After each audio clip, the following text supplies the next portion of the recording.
There's just something about a tube amp.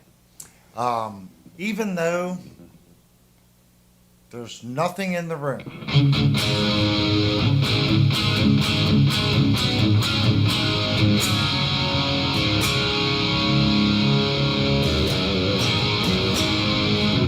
The microphones that you guys see there, they're not doing anything tonight. Let me get the chat window up. Oh, wow, we got quite a few people in here. We got 16. Not quite as many as when we were just streaming. Hopefully some of those people will come back. If you missed the last stream, which I kind of doubt anyone that's here missed the last stream, I want to say congratulations again to Trucker Bob. The odds of that happening, guys, over last night and tonight, really crazy stupid. And I did notice that Cheryl picked out in the lab that the little spinny wheel didn't seem like it spun for 40 seconds. After the stream, Devastator and I did look at the specs, and it was set for 40 seconds. We don't really know what took place, but it is what it is. I know we did a poll on the last one, but it was set for 40 seconds, and it is what it is. That's the first time us doing it, so it was in the cards for Trucker Bob. Anyone can say anything they want to say, but after last night and tonight, that it was all the stars aligned, the weather forecast, whatever you want to call it, it was just Bob's night. Bob's nights. It was just his turn to win. It took me a little while because I got tied up in Discord talking to Bob. Bob has been a subscriber to the channel for a long time. He was a subscriber before I did the Leo James guitars, the Monsoon, because he had questioned what I thought about Leo James, and he asked me about the Monsoon. And then we actually ordered a Monsoon, and he made a comment about it and purchased one. And that video kind of helped Trucker Bob make a decision on it. Even though I did pick on the pickups and some other things, Trucker Bob still made the decision to purchase the guitar. That is what the channel's about. Really, my opinion of it, you can ask me, do I like playing it? There are so many different shapes of guitars, so many different weights. To say if someone likes it and you bond with it, everything has to align up. So what I try to do in the reviews is I try to give you an honest opinion of the guitar, what I'm seeing, how well it's manufactured, what I'm seeing defect-wise, and then it becomes up to the viewer to make the decision to purchase the guitar. And that's what it's about. So Trucker Bob watched it, he saw the pros and the cons, and ordered the guitar. So that's what the channel was founded on. That's why he subbed so long ago, because it was honest reviews. So I can't think of a better, more fitting person to win the guitar because he made a comment that he had never won anything before. So this is Trucker Bob's first win, and I'm going to meet him tomorrow night with the guitar. It gives me enough time to set it up. He wants it in D standard tuning. So I'm going to set the tuning up in D standard for him, and hopefully he'll give me a little bit of time because I'm streaming late, so I'll get up late, so I'll need time to set the guitar up and then drive to Winchester to give it to him. So we're going to take some pictures. So we'll post some pictures on Discord, and we're going to post some pictures on the next stream. We'll probably flash up some pictures of meeting Trucker Bob and giving him the guitar. So yeah, I want some pictures. This is the first time we've done something like this, so I kind of want to keep memories of it, if that makes sense. We're going to do it again, without a question. The super chat money, you guys just need to make a decision. That can be something that you guys talk about in the chat window during the streams, and we can also talk about it on Discord. Whatever you guys feel we should do next for the next giveaway. And I'm up for it not being a guitar. Maybe it's a pedal or a microphone or something else. It's just got to be music related, if that makes sense. So you guys make the decision and tell me what it is, and you'll make the decision even if we say it's going to be a distortion pedal. We'll make a list of distortion pedals and the prices of those distortion pedals.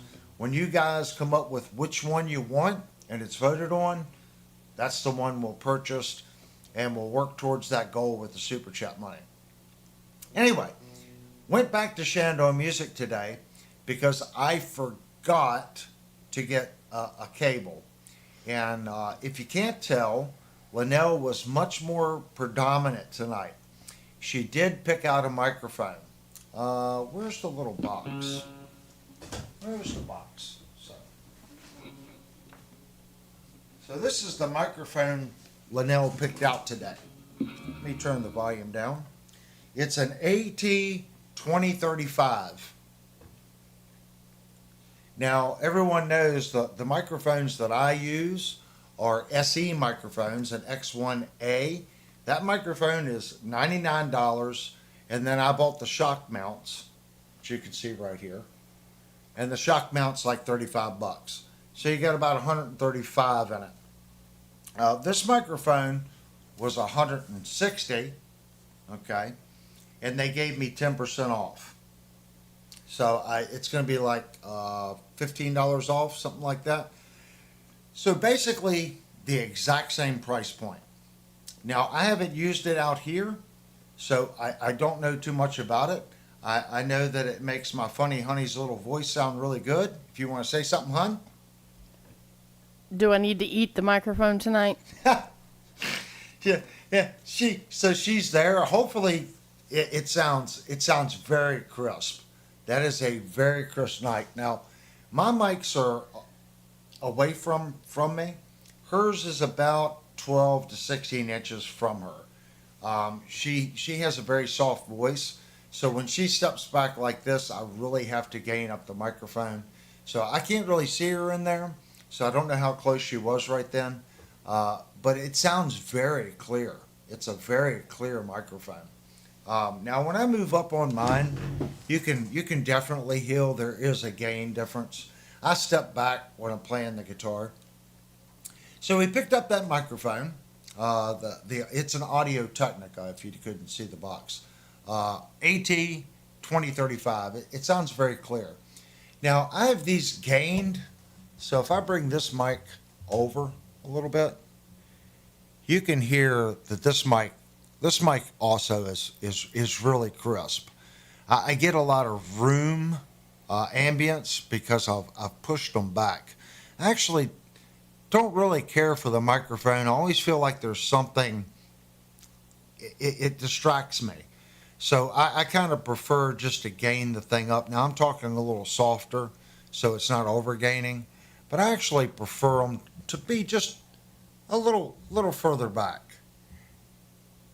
Now I also have this microphone, and that one's on as well. And that's picking up more of the background type stuff in case I turn my head. You don't really hear a gain difference when I turn my head.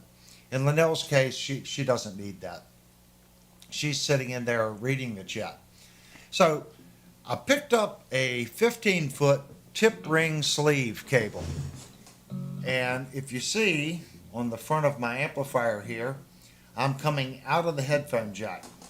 And I was coming out on the mains and then going, and it was just a nightmare. And it hit me one day, I'm using Lynell's THR10 the exact same way. I'm coming out of the headphone jack, okay, to the board, to YouTube. So I was sitting there thinking, why couldn't I do the exact same thing with my rack? Because the output of the rack, everything from the output of the mains to the power amp, whether it's the headphone jacks or the mains, I'm still getting all my rack components in the signal path. And the reason we were a little late on the stream is I was struggling getting a preset. And when I say preset, it is a preset. So there's 140 different presets as far as effects and compression. I picked this one. I thought it was a decent sounding preset. Now I'm running through the Synergy SYN2. We are using the Friedman BLDE, or it's a BE-DLX. It's a BE Deluxe Friedman preamp. And we kind of get this sound right here.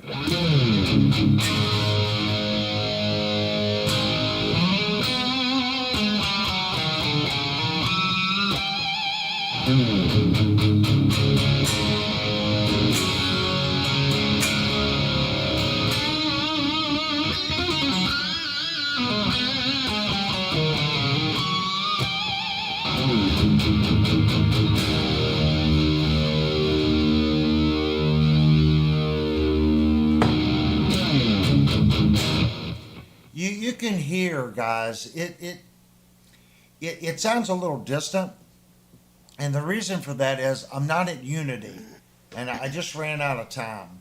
Like I've had to turn the gains back on the input of the board, so I'm assuming I need to decrease the output from the headphone jack to get to unity on the board before it comes. So that's making it a little distant sounding.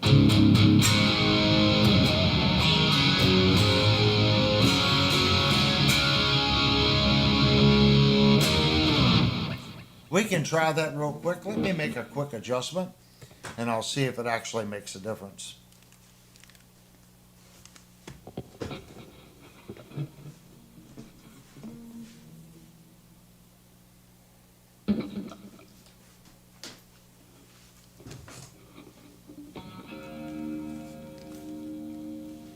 Since there's no signal in the room, I have to just turn it down.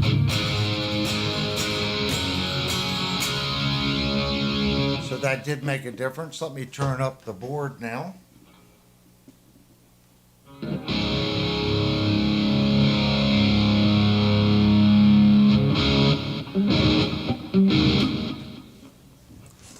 That's just under unity.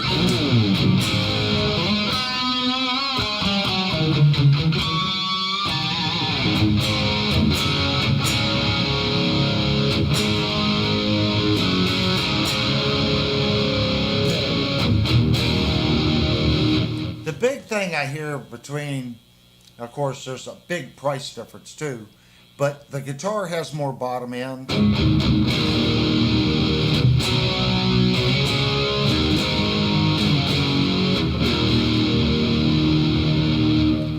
It's just a richer, it's a much richer, fuller tone.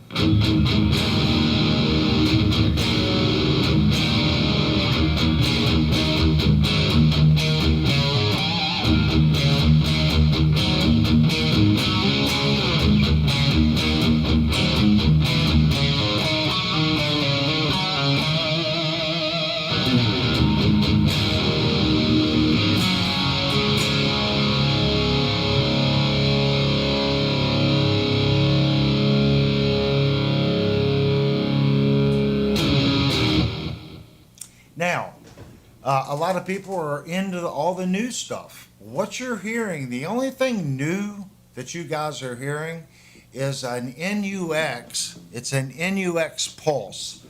And that is what's allowing me to simulate a cabinet. So, what I wanted to do, sorry guys, little squirrel brain moment. I wanted the chat window open so I could see it. That's allowing me to bypass my power amp and my cabinet.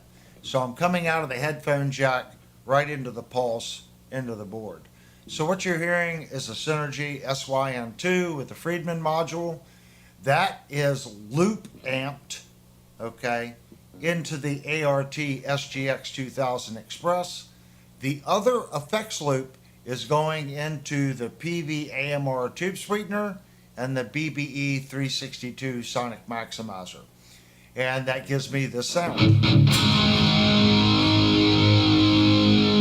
If you want an 80s tone, 80s equipment.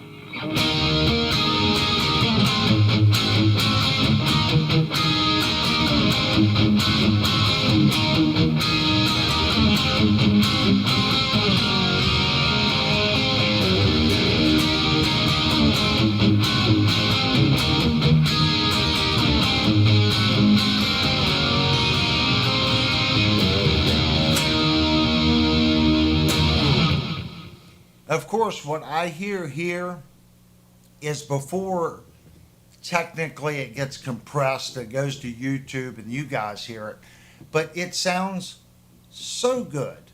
A tube amplifier, in my opinion, there's something about the feel of playing a tube amp. Do I not get a good feel when I play this little modeling amp? I do. I love this little THR10.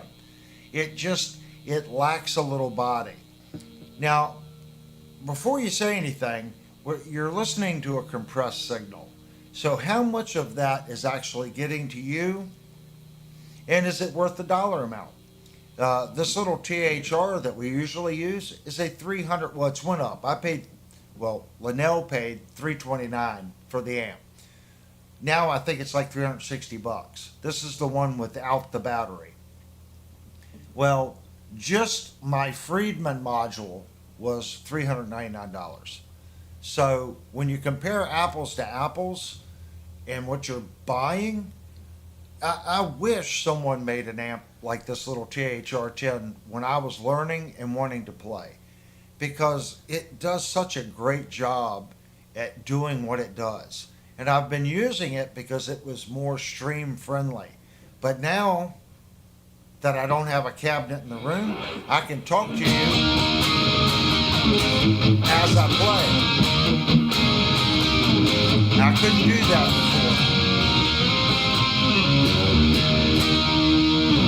before. So now that that's fixed, I'm probably going to start using my tube amp all the time.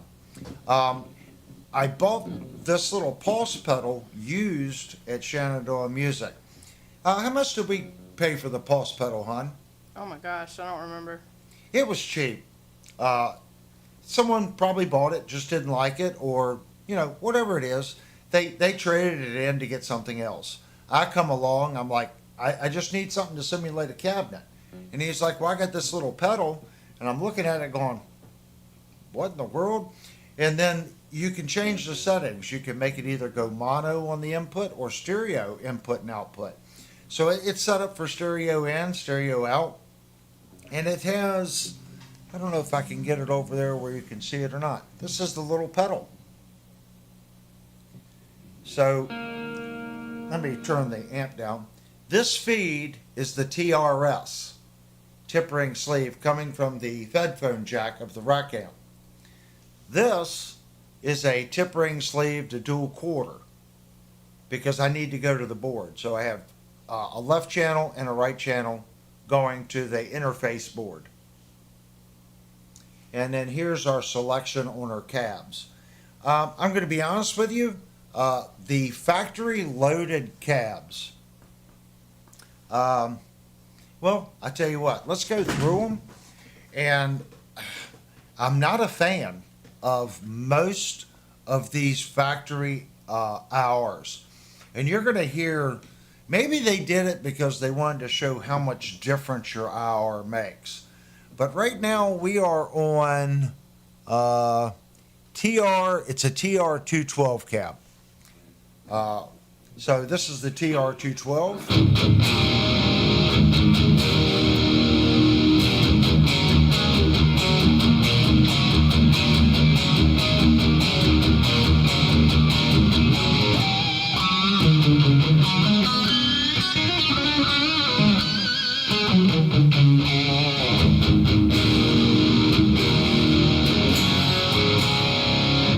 So that's that one. I'm going to start all the way on the left hand side. And this is a JZ 120. I'm not making any changes to the input, so any audio differences that you're going to hear, there is an input there is an output knob right here that you can bring your level up or whatever you need to do. So this is the JZ 120.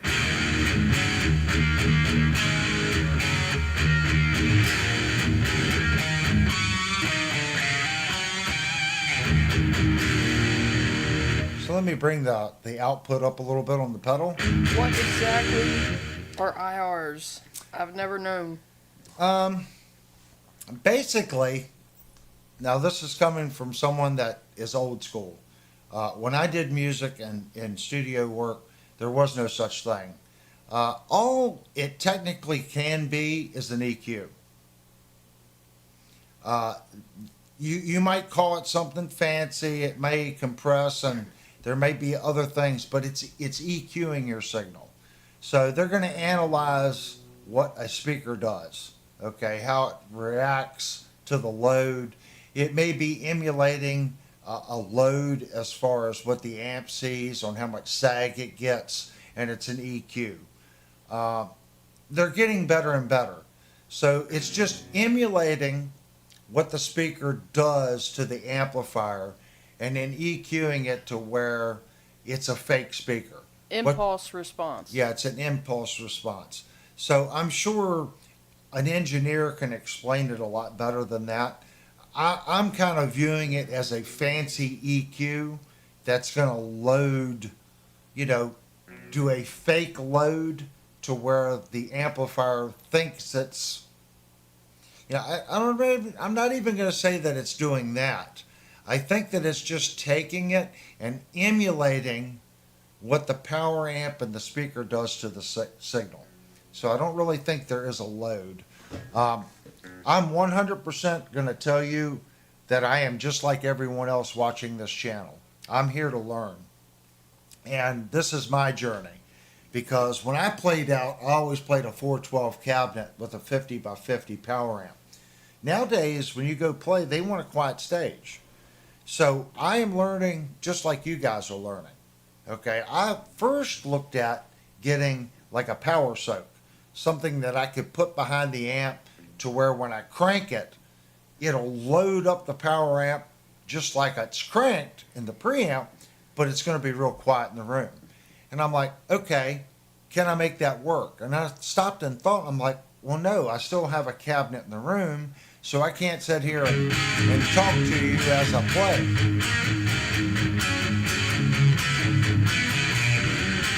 The point was to have the amp quiet, go through the interface, and it's blended on the back end as I submit it to you guys. That way, the guitar signal isn't influenced by my microphones.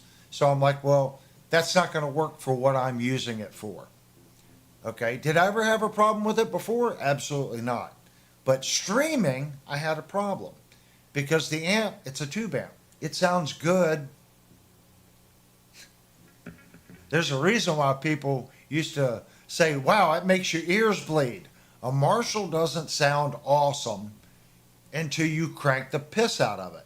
And when that thing is screaming for mercy, that's when that amplifier, a JCM 800, I'm not a Marshall guy, okay? But I will admit, if you've got a good JCM 800 and you just crank that thing to where that amp is screaming for mercy, it's going to sound awesome. It is. It's an awesome sounding amp That's why Friedman, Sedano took that amplifier and modified them. They're good amps. So I needed something that would fix that. So this is our first simulated cabinet.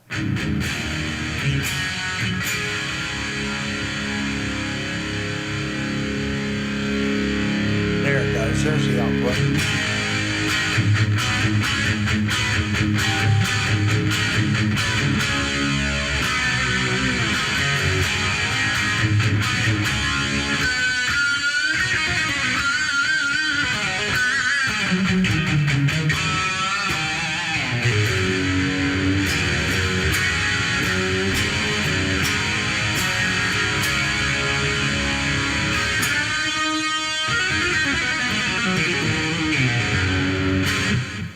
There's our first cabinet, and I'll probably have to adjust the tones again.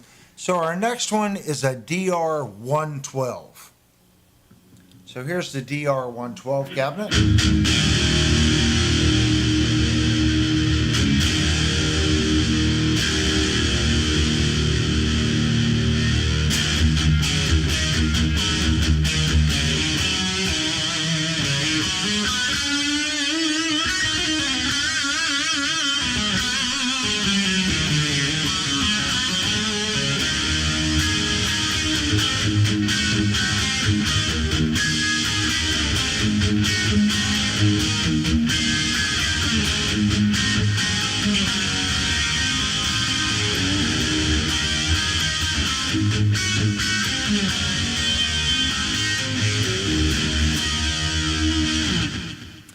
So there's that cabinet. Now let's try, this one says it's a BS410. So I'm assuming it's emulating a 410 cabinet.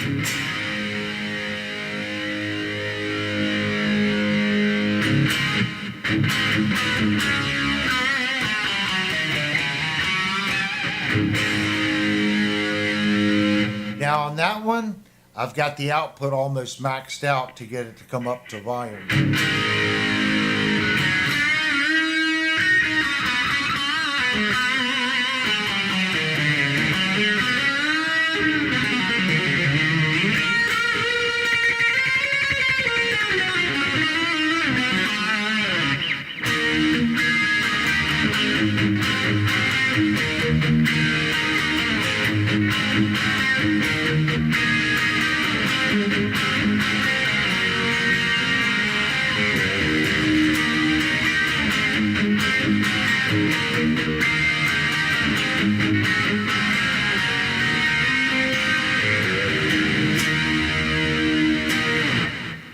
So there's that cabinet, and you guys can vote on which one you like the best.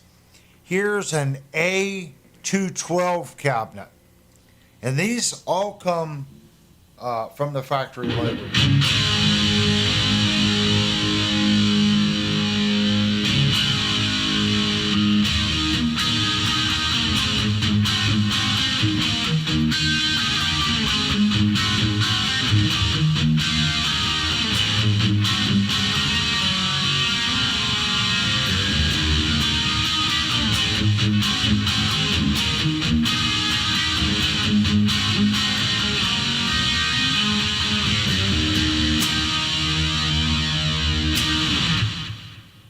So there's that cabinet. And just write down what I'm saying if you find one that you like.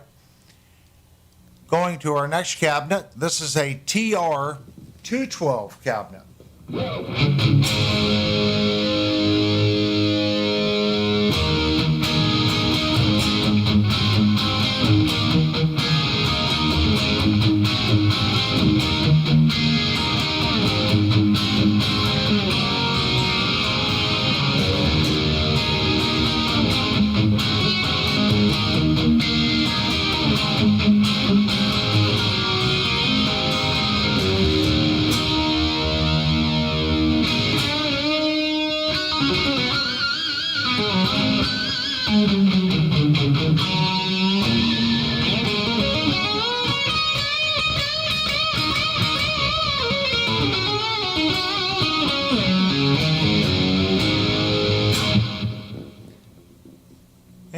our next cabinet. That's out of the pedal that you showed? Yep.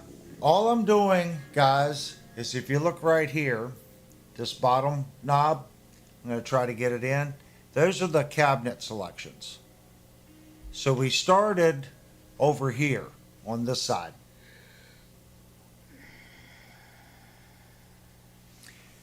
Now you can load different IRs, but this is all stock.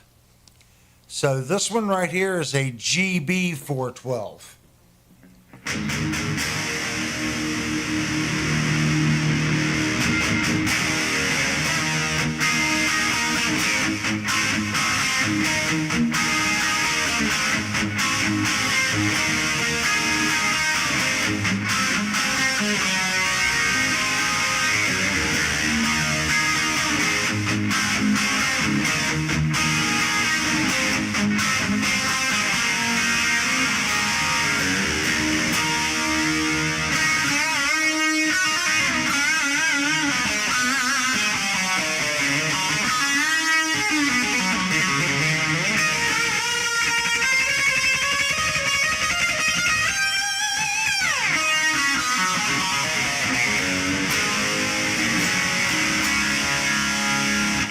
On my end, that sounds a little ice picky.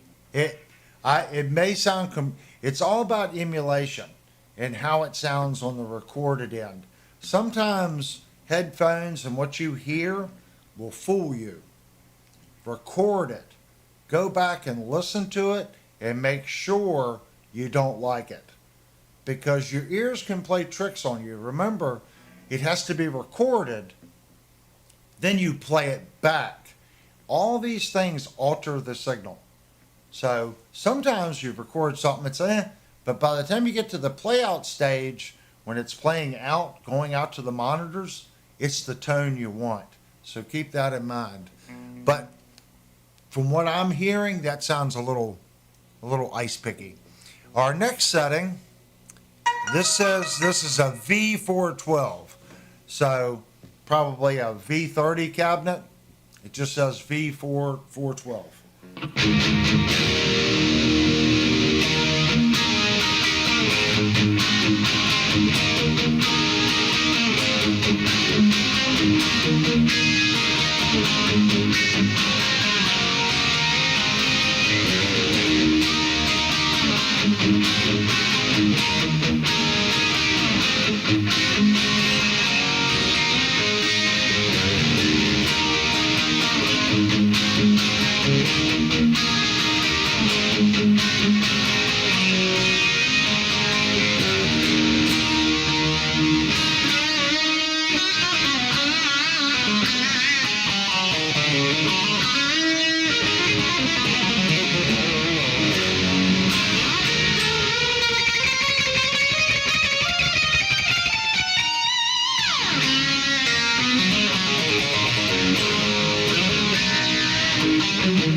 I kind of like that one, and I like the TR212. What's the pedal going for? I don't know how much the pulse is. Honey, you want to look up NUX pulse? I think we paid $60 for it. It was used.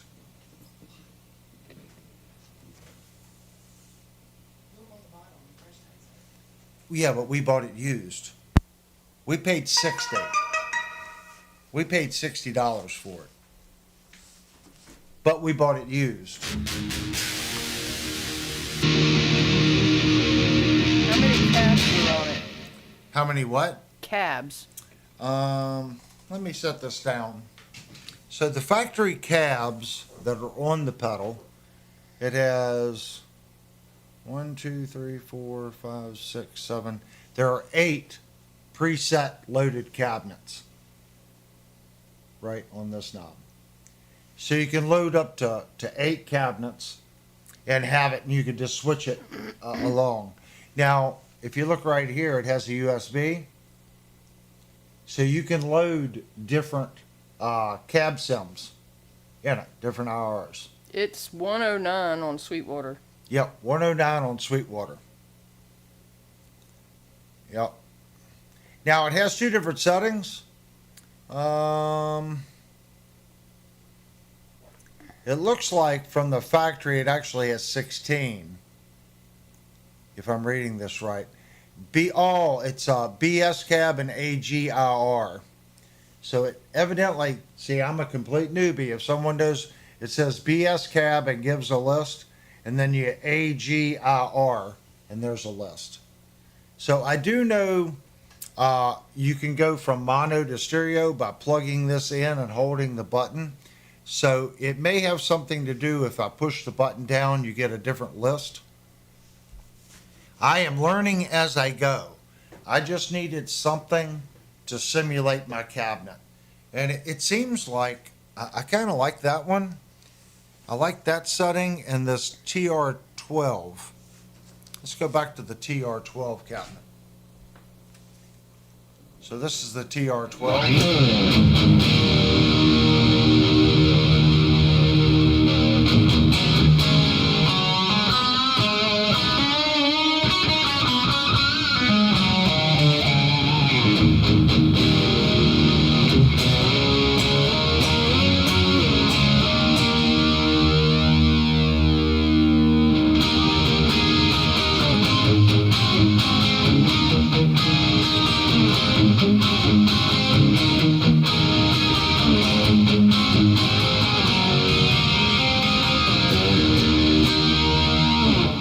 Keep in mind, I'm not changing my EQ. You can still go over to your amp. Like that seemed a little boomy. You can still do a little tweaking on your EQ. And this is the V12. We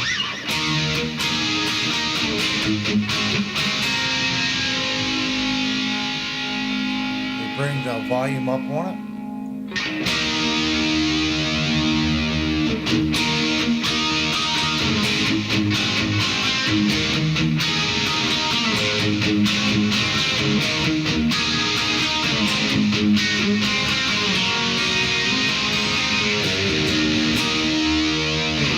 That doesn't sound near as boomy, so I'm gonna say in a mix, that IR would probably work a little better with your bass player.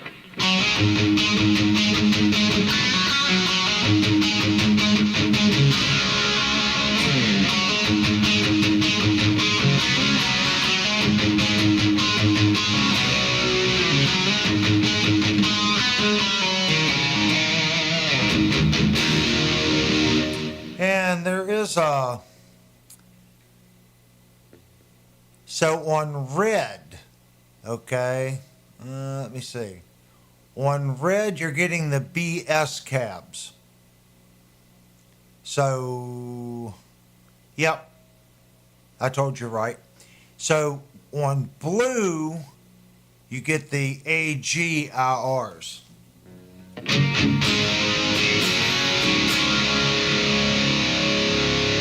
May have to look into the manual.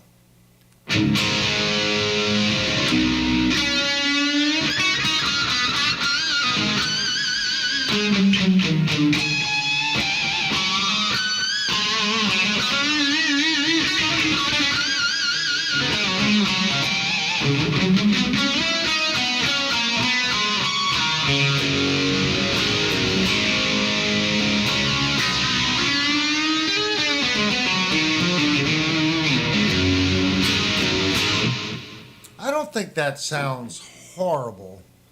I do like this TR112. I think I would have to do some EQ changing. It has a lot more punch.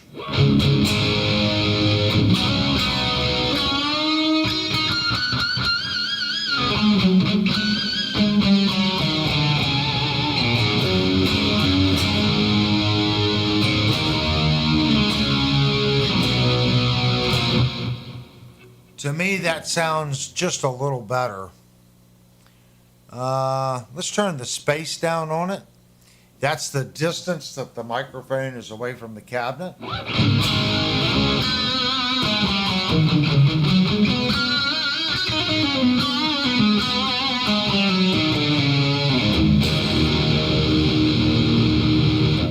that's at about 25% now.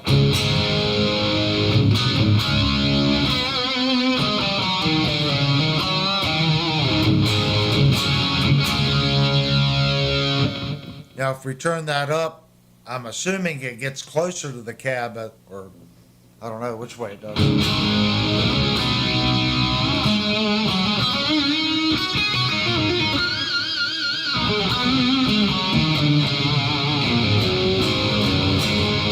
I can definitely hear a difference. So between those two, I was turning this knob and it says space. And of course, this is the level knob here for adjusting it to get your level output right. Lynell, they replace it. You guys want me to get one of my guitars?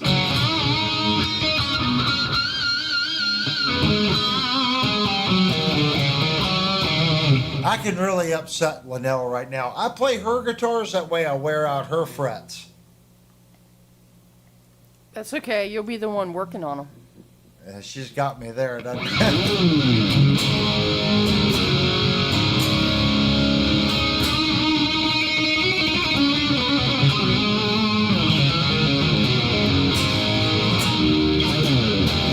I guess she got me. I can't say anything. That's makes a lot of sense.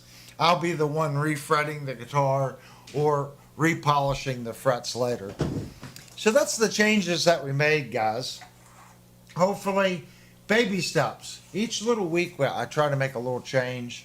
If you go back and watch the very, very, very first streams we ever did, I made a promise that I would try to make each stream a little better. Whether that's just audio quality or something we're doing differently. I think we're doing it. Sometimes we do take a couple steps back. We try something, and I always go back and watch the streams, and if they're not sounding right, I go, okay, well, tonight that setting didn't work. But I think the hour and making this work, I do like that better than running Lynell's little amplifier here. So this can go back to where it's her little practice amp now. I'm sure she'll like that, because before, when the last couple months, she had to unplug the phone jack or have the whole PA on to play her amplifier. So now she can just plug the guitar in, turn it up, and the amplifier will make noise. It'll go back to being just her little practice amp like it was really bought to be. It's just funny how for 5 months we've been using it as a main amp on the channel. So that gives a lot of credibility to this little Yamaha THR-10. It's worn out now. I need a new one. Oh. She wants the one with the battery next. That way she could take it in the backyard and take it camping and stuff like that. I would have no issues buying another one of those amps, even at the new price. I think, now, you guys can price shop it. I think at Shenandoah Music it was $259 now for this amp. We paid, or not $259, $359. We paid $329 for it when we purchased it. So everything's going up. No matter how you look at it, prices are going up. That's why when I look at guitars, we've seen massive changes in pricing. And that brings me up to the next. If you guys don't know, PRS right now has got a big sale on all the SE models, and the model that is made over there but is assembled, or how's it work? It's all USA Electronics and setups here.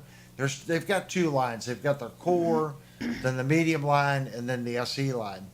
And their medium line and SE line, they've got some really good discounts. Up to 20% off on an SE. So if you want one of those NF guitars, like that Telecaster one that just came out that was like $900, I think it's like down to $750 right now that you can get one of those.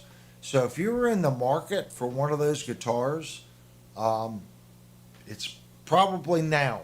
But like they did last year, the reason they did that is they had new models coming out, and they had to flush out, well, the reason the last 2 years, not last year, but the year before, they had those really stupid deals. They were trying to flush out the models built during COVID. Last year, they did have some discounts, not as deep as this year. So that's telling me two things. They've got some changes coming, and I think some people now are calling it, if you want to buy a Paul Reed Smith SE, you buy it in the fourth quarter. Because this is the third year Paul Reed Smith in the fourth quarter has cut prices. But if you want an NF, I did look at them. I think it's like $750 now for the NF. And the pink ones are the really popular one, and the white one, I would get the white one with the ash body. I think it's really pretty. I'm pretty sure a couple of you guys said that you guys were looking at the Paul Reed Smith NF, the not the Strat, but the Telly version. So if you're looking for one, you might want to go get one now, because I guarantee you the first of the year when the new products drop, that price is going to be gone, and they're going to go up based on, I think it was almost $1,000 for that model. I can guarantee you after January it's going to go up 10%. I'll look for that guitar to be at the 1,050 to 1,099 price mark next year. It's just how it is, guys. Things never get cheaper; they go up. And they're also going to push that price, because if they have a sale now, they can knock it down. If they give you 20% off, they'll be at the 850 price mark, not the 750 price mark that they are now. So it gives them a little bit more floating room. So if you want one, now's the time to probably go out and get one. All right. I'm trying to see. Am I missing any questions, son? No. No? Okay. Well, I know we're only 48 minutes in, guys, but I think I'm going to take a break. I've been yakking a lot. I'm going to get some something to drink, get some victuals. Oh, my God.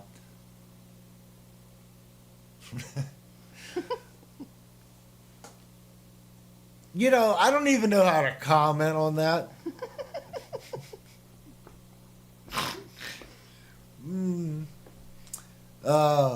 Zach, I tell you, I'm going to meet you after school. That's funny as hell.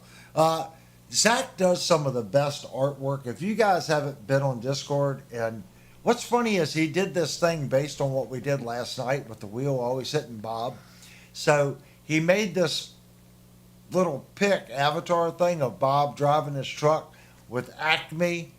It is funny as hell. If you haven't seen it, go to Discord and look at it. And what's even funnier is tonight Bob won the guitar. So I think we were using truckerbob.com winner spinner wheel thing. It's pretty funny that did happen. All right, guys, we're going to take a 5-minute break, give my voice a little bit of a break, and I'm going to get some cocoa.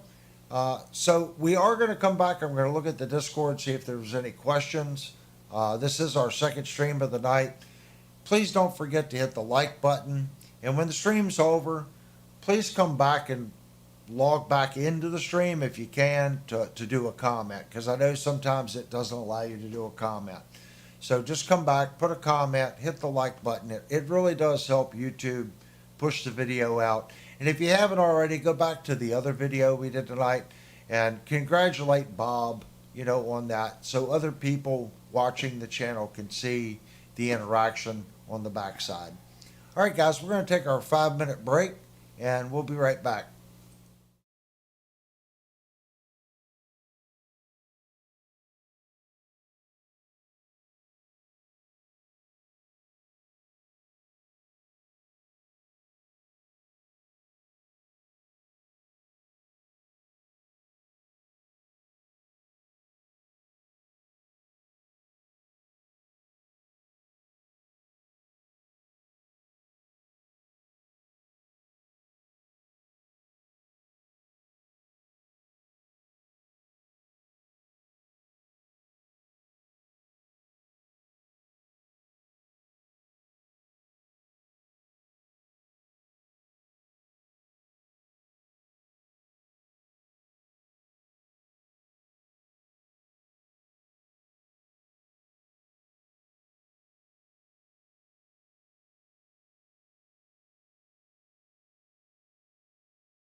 Oh my gosh, guys, you guys are killing me. Oh. I don't even know where to start. Uh, since we live so close to DC, what you guys don't know is when we're not streaming, I go outside. We got a front porch light, and I put in the red light,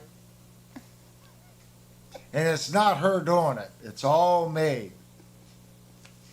I started an escort service many years ago, and it's worked out fine for me.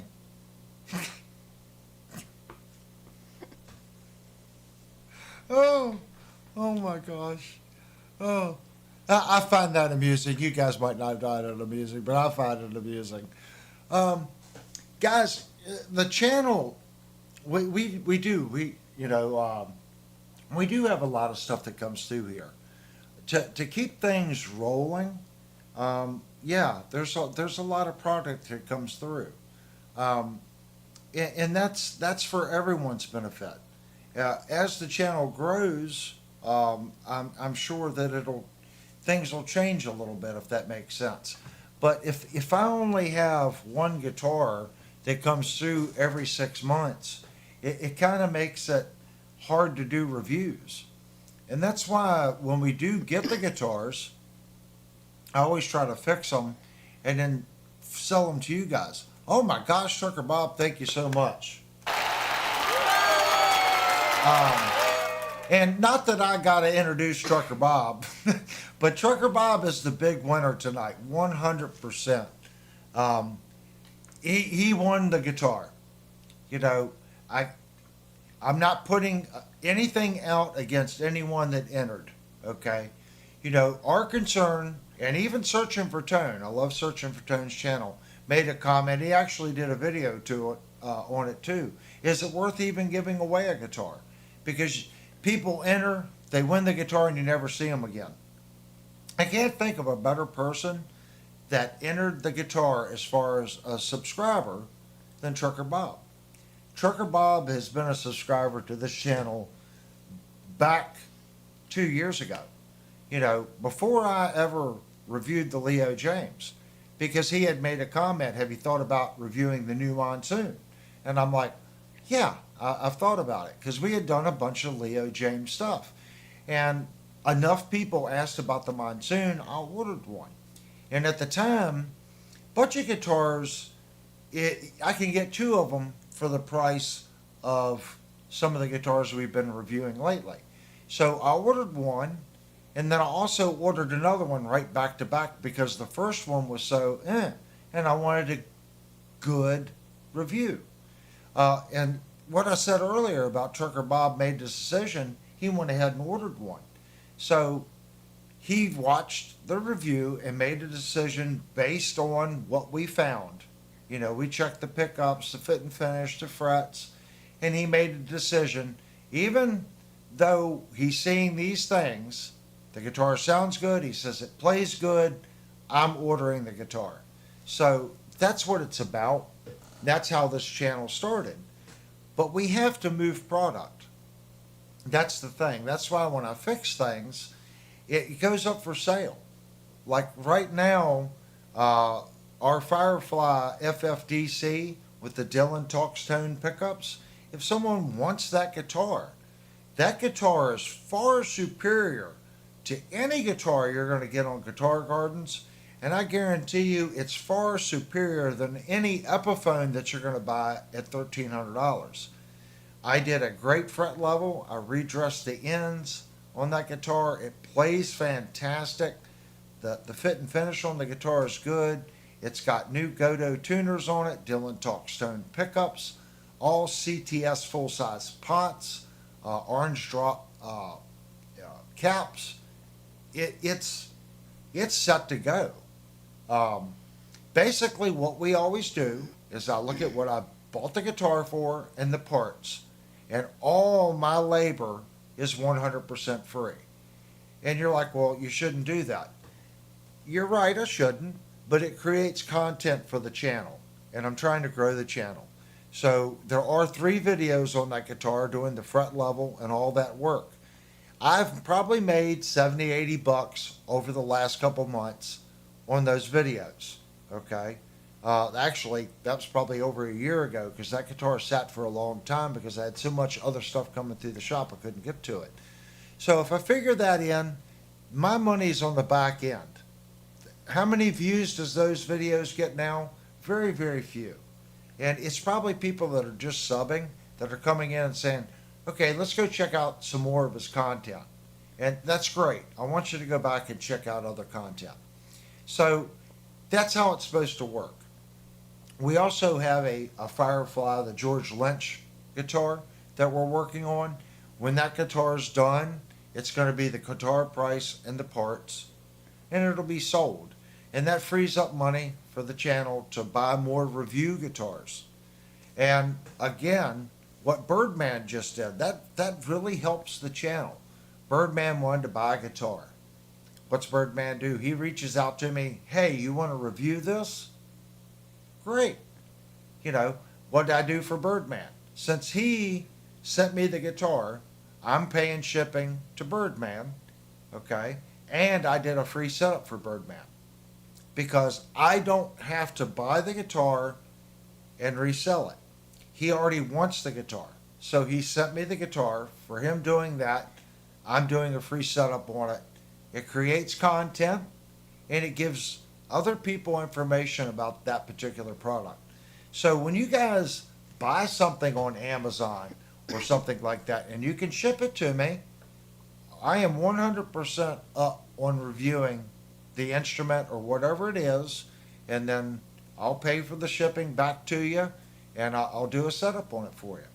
That helps the channel. So a shout out to Birdman for doing that. And there's been other people that have done that, that have purchased something, sent it to us, we modify it. You know, I've actually done some reviews where the guitar wasn't that great. We ended up doing a fret level, putting pickups in it, changing some stuff that the person wanted, and then sending it out. So that's a good way of doing it. And the big thing is it helps people on the back end that's wanting to purchase the product. So I think that's good. I don't know everything. I've been playing music for a long time. Tonight was our first real live stream with Devastator and I both on here. So, with that in mind, I'm asking everyone watching if you know people that do things professionally or on the side or have just a ton of knowledge about something you feel the community would be interested in. The channel's open to having those people in. If we could do a split screen, have them on, do questions and answers. I think it's a good way of getting information out to people. Birdman wants to know where's the box off to the side. Actually, during the stream, there was another box that showed up that I'm not allowed to show. It's an ancient Chinese secret on who sent the product, why the product is here, and that's an upcoming video. So I'm actually going to have to take a couple steps back and actually do some video production work for the product that just came. That was the agreement. So I couldn't show that. So while I was moving that product out, I grabbed Birdman's guitar and put it in the same room. We didn't actually get to UPS today to send the guitar out. So it was a busy morning. A lot of stuff showed up on the front porch. We were going through that. Plus I had to get the Shenandoah on this stuff. He was talking about the West Creek. Yeah, the West Creek. That box and the other product were both moved into the other room. And it was just to clean up the area. That way I could show off this particular Fender product that we just gave away tonight. That was the only reason. I know you guys like playing Where's Waldo in the back. If you see something new sitting around, if you go back and you watch the very beginning, this was sitting right there on the corner. So anytime we get something, it sets out, okay? And I see if anyone notices a new box. So if you wasn't here earlier, this is Lynell's new microphone. It's an AT2035. So she's the lady that you hear in the background, my significant other, the sexy hot woman that I got.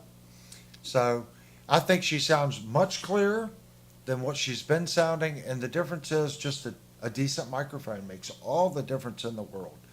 Um, she does not have any compression, anything on her voice, so it picks up a lot of background noise. I only have 2 channel strips. So another thing with this new future stuff, you used to have pretty much a rack mount channel strip for everything. Now with plugins and stuff like that, once we update our board, we can kind of get into 2025, and I'll have the ability to have a plug-in on each channel and not necessarily a whole rack of channel strips. So it's going to help us out tremendously. Tonight we used all the channels except 6 and 5 and 6 on the AG08 doing the dual stream. So it's still functioning for us right now, but it's time for the channel to move on and purchase a modern board where we can do some plug-ins, get a DAW. And once we get to that point, I might start actually doing some recording and doing some, type music like that. And I know Kurt's working on some stuff now. If you don't know Kurt's channel, go check it out.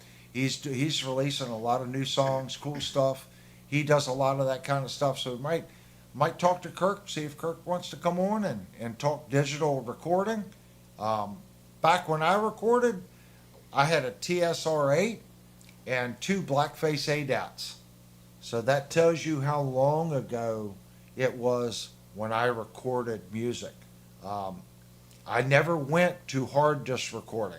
It was forget who, it was like an MD24. It was a 24 track hard disk unit. I did look at some of the Akai units back in the day, and that's when I decided to get out of music. I did sell off my ADATs. I sold off my reel-to-reel, my TRS-8 Tascam, but I kept my other stuff. So moving forward, I think either a wing rack or an X32 is going to put us there. After we do that, it'll be getting the video quality better. I do see a difference in our video quality versus other channels. So that's something we need to approach over the next year. Right now, at our sub count, I think we're fine. We're not a big channel, and that's fine. But it gives us time to grow. And that's where, again, the super chat money comes in. Because YouTube, and this is with the super chats, we average about $150 to $200 a month, okay? And that's after YouTube takes 30% of it. So just keep that in mind. That's how it all flows. We try to do the best we can. I guess that's the best way of putting it. And if you want to see something, a product that you guys are interested in, post it in the stream. Lynell's going to see it. If enough people are interested in a particular guitar, we will go out and purchase it, or I will approach my local music store, Shenandoah Music. If they are a vendor for that product, I will approach them and see if they'll let us do a review on that product if they have it in stock. They have done that in the past, and that has tremendously helped the channel as well. So another shout out to Shenandoah Music. That's who sold us the guitar for $500 for the giveaway. So they've helped us. They've let us bring guitars home too for review. And that helps me because I don't have to put my personal money up front to purchase the guitar, to do a review, and then turn around and resell it. So anybody that you know that has the ability to make things like that work for the channel, we definitely need to get the channel information out. Whether that's Yo-Yo, you guys can send them emails. You got new products. Have you ever thought about Music and Gears channel on YouTube? If you blow up their inbox and you get the channel name out, they will start. Now, Yo-Yo has contacted us, and Gunther has contacted us, and a guitar lesson program has contacted us, but we haven't went down that road yet. If you guys want it to happen, just send them some emails. Eventually, that door will open for the channel. Right now, I think they're kind of like, well, we don't want to send too much to them. I'm not going to say it's because they have bad products. I've always tried to do honest reviews, and I want to keep it that way. So any company that sends me something and they're requiring me to do X, and I feel it's going to slant the reviews that we do here, not interested in it. But if you know someone that's willing to let me look at it and give an honest, unbiased review, because I've said it before, everyone's biased because you play a certain way, you like a certain kind of instrument. So my opinion is secondary. What you should pay attention to is how level the frets are, how the intonation, how the setup was out of the box, and the general fit and finish out of the box. If all those things were good out of the box, it doesn't matter whether or not I like it or I like the sound of it. If you liked the way it sounded and you liked what you heard on the fit, finish, and specs, that's what it's about. Because what I like and what you guys may like, two totally different things. So please keep that in mind. I try to not let my personal feelings get too far away. And I say that. I've said it before in guitar reviews. I'm not bonding with this guitar, but the fit and finish, the quality of it, and the setup is good. I have said that in the past. I've also said the fit and finish and the setup was good, and this guitar is just doesn't, or it plays good and the fit and finish and the setup is And Leo James hits, I always think about them. The fretwork was not so good, the pickups wobbled, but I liked playing the guitar. But the general construction of the guitar was very poor. But that didn't mean that I didn't like playing it. I actually did like playing that guitar.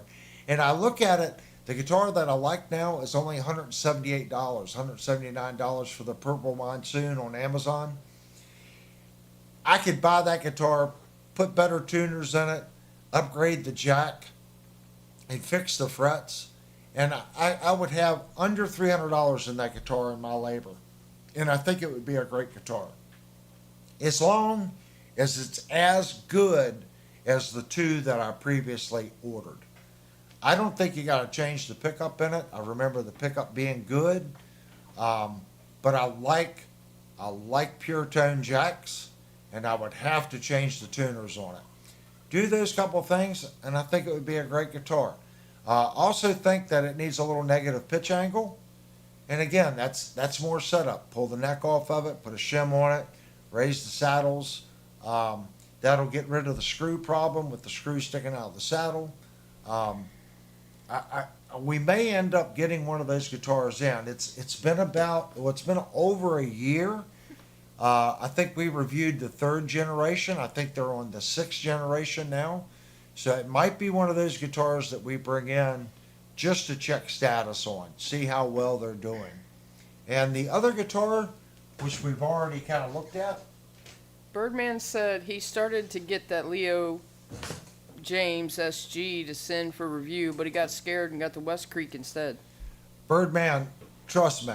Well, I don't know. I haven't looked at that Leo James. But the guitar you ordered is a nice guitar. 100%. How do you qualify it? I've qualified, is it a player? That guitar is a player. I enjoy playing that guitar.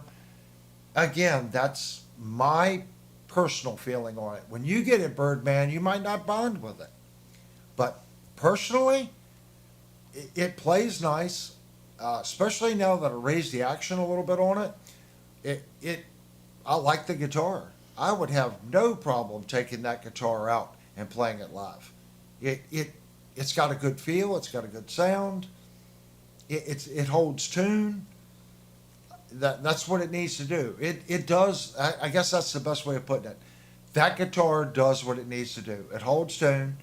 It sounds decent, and it plays well. and you did it for $230. I mean, that's what this channel's about. I would call that a diamond in the rough. This guitar here, I picked up used for $80, and we were talking about getting one in on the channel. This is an IYV IP350, and the one on Amazon now is a lot darker than this one. And I have not plugged this guitar up to the tube amp.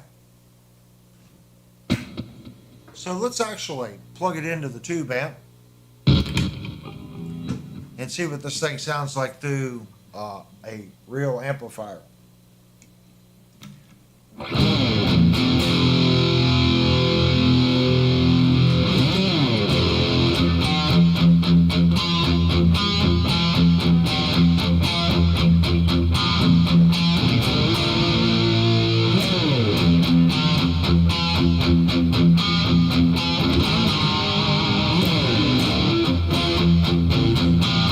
I make just as many mistakes as you guys.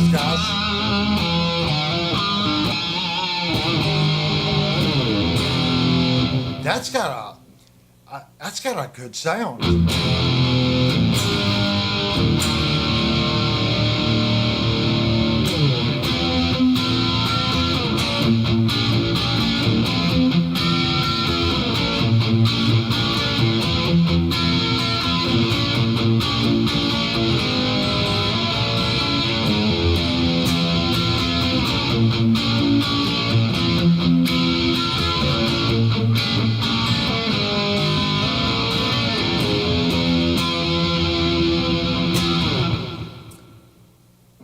I don't know what you guys hear, but I'm going to say a three-letter word. That kicks ass. I said on a couple streams ago, I'm really not going to dance around certain things anymore. I found myself actually trying to watch what I say due to subscribers. And I'm not going to do that anymore. I think the subscribers we got came here because I was so honest. So I see we got 24 people in. Please go down, hit the like button, consider subscribing. We're trying to be something different. We're trying not to be the YouTube infomercial that you're hammered with every day, with the exact same people getting products from manufacturers and saying everything is great. So we are trying to be different.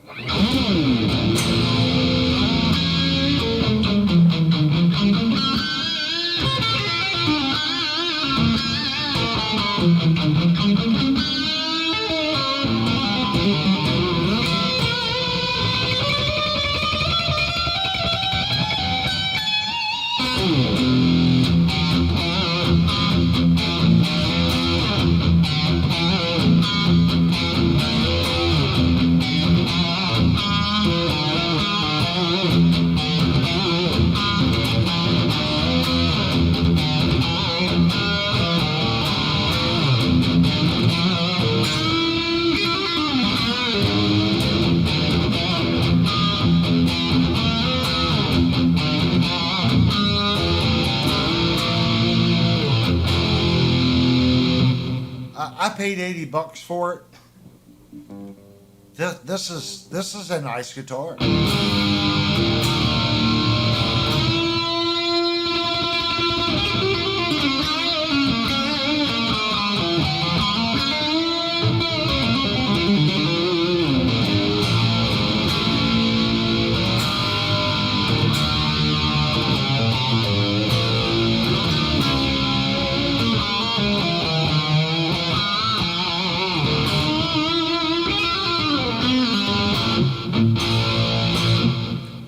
It's a nice guitar. Trucker Bob says he has the same IYV, but he upgraded the pups to floor dual rail humbuckers and has it at B standard with 12 to 62s Viking style.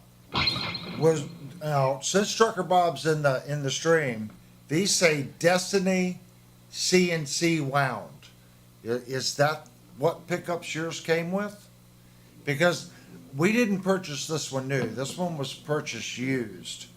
So I'm kind of curious which pickups yours came with. Both of them say Destiny CNC wound.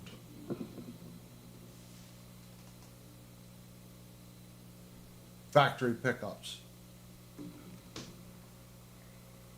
And this one says made in Vietnam.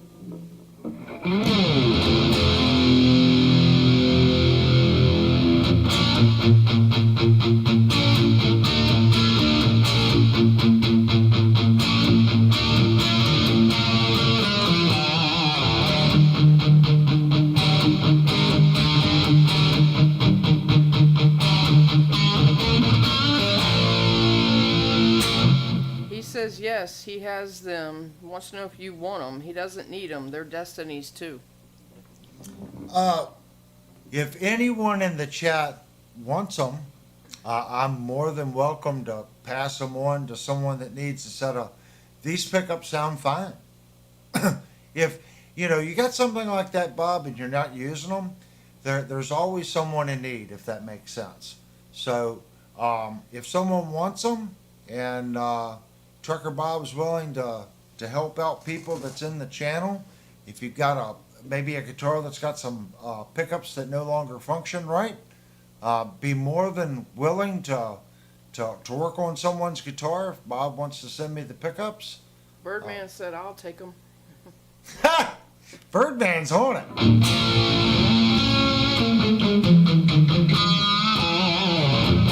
It might be a good thing. Maybe Trucker Bob. I'm sure you don't have them with you. He said he'll bring them tomorrow. Oh, well, heck yeah. Sometimes we get guitars in here for people, and they're on a budget, and they've got a bad pickup.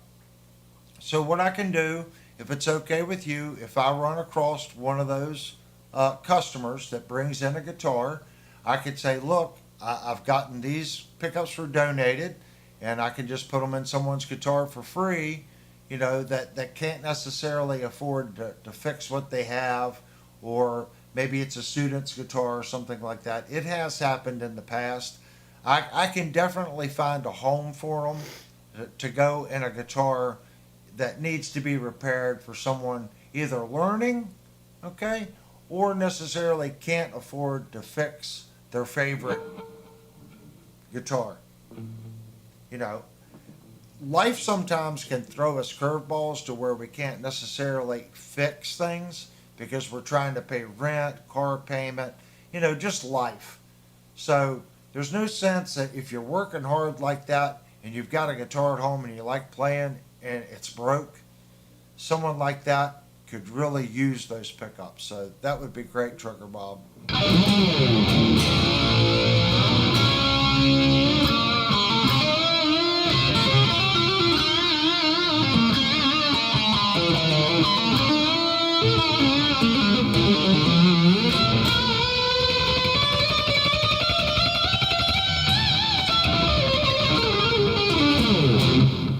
Whenever you pick up a new guitar, you'll find that you get used to playing this guitar or this guitar. It doesn't take me long to adjust.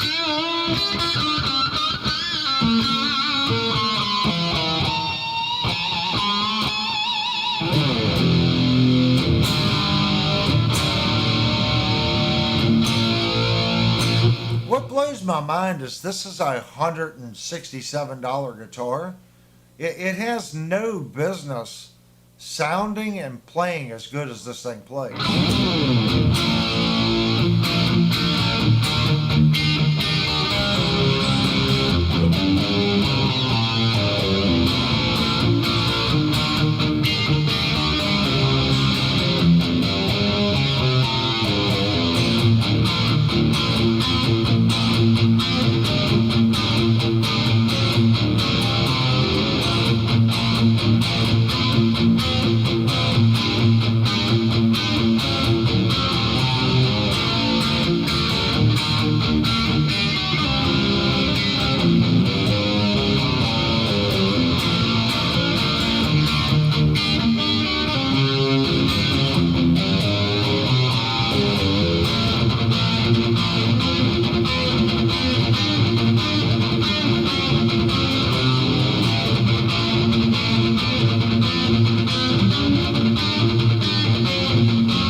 it plays. It's like I play guitar. You have a review coming soon? Yeah. Excuse me, guys. We've got a review next Thursday. What are we reviewing next Thursday? Oh, she's not letting me play it. That's why you haven't seen it tonight. She put a chain around it with a master padlock on it, and she's got laser beams set around it. Look, Zach said finally it's not a Lynell guitar, but technically I said I wanted to keep it, so. Yeah, it's already Lynell's guitar because she's already said, I like that guitar, I want to keep it.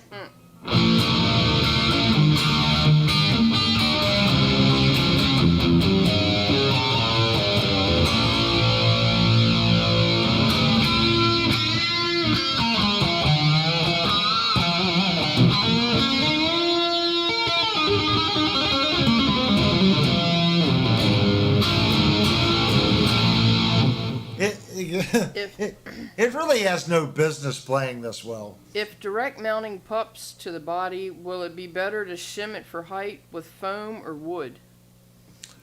You're going to get enough transfer with the screw going through it. If you put foam underneath of it, it's going to be fine. It really will. I mean, if you want 100% transfer, you're going to have to put blocks of wood under it, but it's going to make it non-adjustable, if that makes sense. And I would only put the block under the ear and let the bottom of the pickup float. So basically what you're doing is you're going to sleeve the screw. Okay? So when you put the screw in, when it gets tight, that sleeve is going to hold the pickup up, and it's going to directly bond it. Personally, I would just put foam underneath of it, and I've had good luck with the foam. You got to kind of, oh my gosh, Jude. Thank you so much. You've got to remember the denser the foam, the better off you're going to be. Okay, but the denser the foam, the less adjustment room you're going to have, and the thickness of that foam has to be correct. The reason I say that, if it's really dense, it doesn't move up and down. It won't compress as much. So you're going to get less adjustment room, but since it's a denser material, you're going to get more energy transfer through the denser material.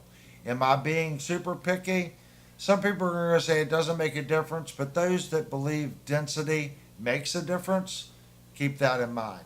I'm not saying one way or the other. It's easier to use a less dense foam that really fluffs up. It's less dense, less transfer. A denser foam, more energy transfer, less adjustment room. Because it's more dense, it's going to compress less. If you've got the time and you can find the material at the right thickness, I would put a denser foam in it. If you can't, you can use a less dense foam, a real squishy foam. And even if your cut's not beautiful, you can put it in there and the foam's going to compress underneath the pickup. It's going to be fine.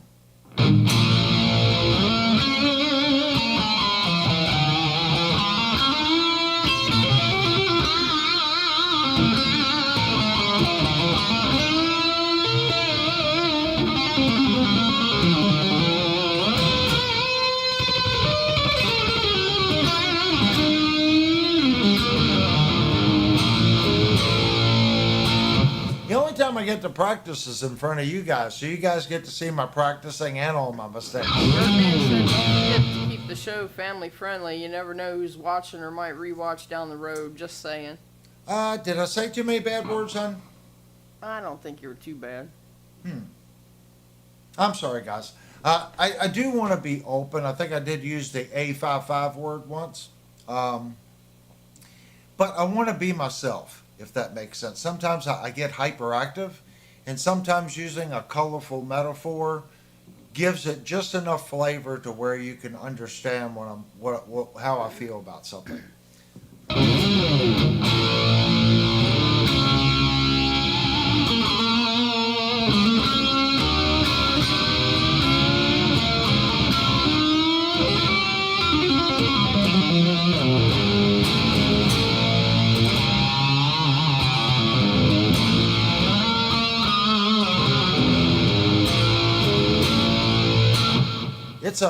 It's a mean guitar. It really is. I paid $80 for it, so there's no way I lost on this guitar. And it was on Marketplace. I know Birdman, he's like the super sleuth. He's always checking out forums, uh, you know, sale auctions. This man finds all kinds of good deals and pays what I call pennies for decent guitars. So everyone should kind of figure out how Birdman is doing it. He gets them for 30, 40, $50 sometimes, and they're good guitars. So he bids on them, and he has a maximum bid. I'm not paying more for this, and if he gets it, he knows he's got a smoking deal. We were fortunate. Lynell was on Marketplace. This popped up, and within 5 minutes, we saw it, and she messaged him, and we got it. And it just so happened that this was one of the guitars we were thinking about getting for review. So it really helped us out a lot. I got to unplug, and the volume's all the way over there. So, yeah.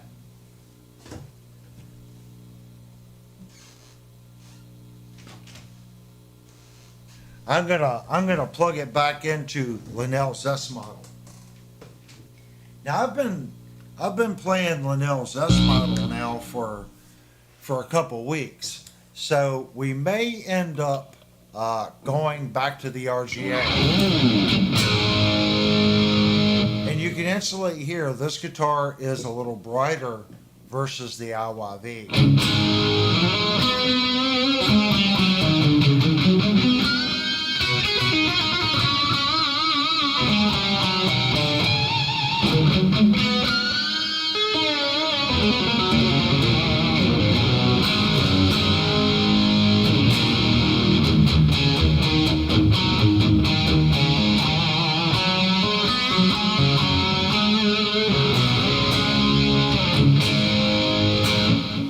Guys can make your own decision on which one.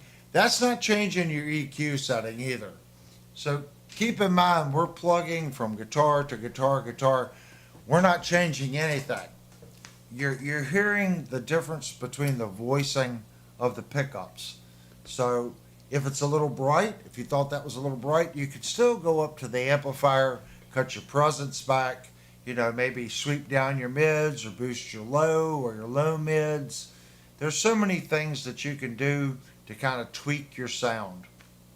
Something, I haven't brought this up much. Well, I have brought it up. The little EQ pedal.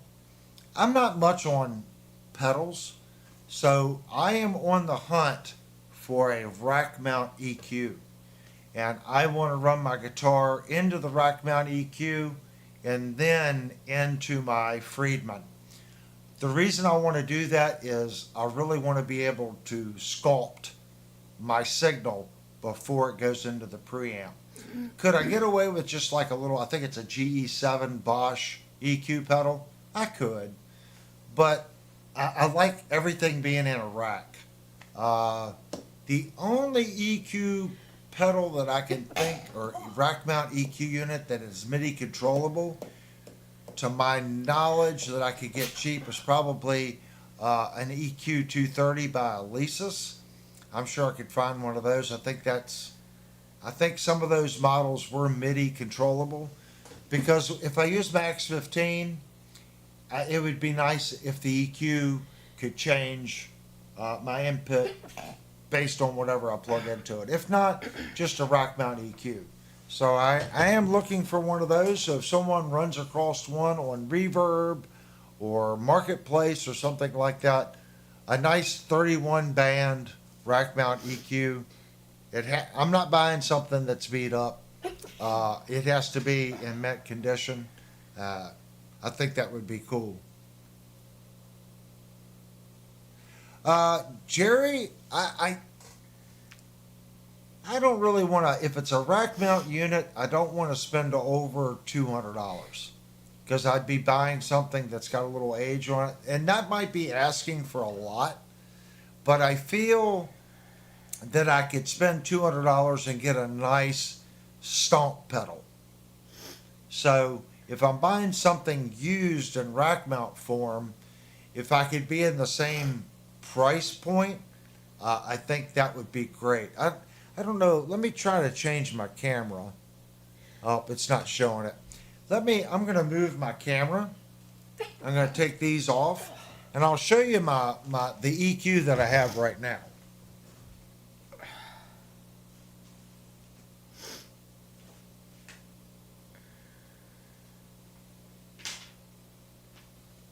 So there's the EQ that I'm using right now. And that is an Alesis.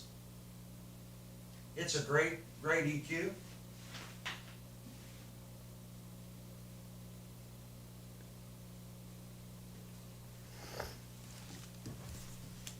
I don't need anything that fancy. I know Rain made some really nice indestructible rack mount EQs. I think, well, I know Rain did. There was a ton of them out there. So something rack mount, I think would be cool.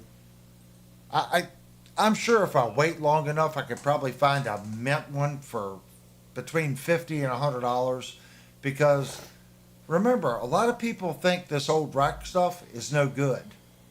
And if you were listening earlier, before you say rack equipment is no good, that is a rack amplifier that's 30 years old.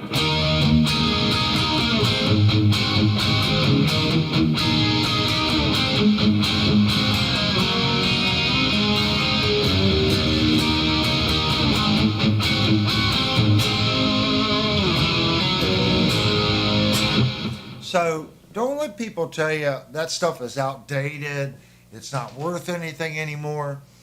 You know, for how I'm going to be using it, a rack mount EQ, it's going to be fine. Birdman had made a comment. There was an LP. What is it? Is it MUSILY LP for 109 on Amazon? It says a nice mini amp is included. I'm looking for Birdman's comment. He said you could drop those Destinies in it before giving it away. Looking for Birdman's comment. How It's- far up is that?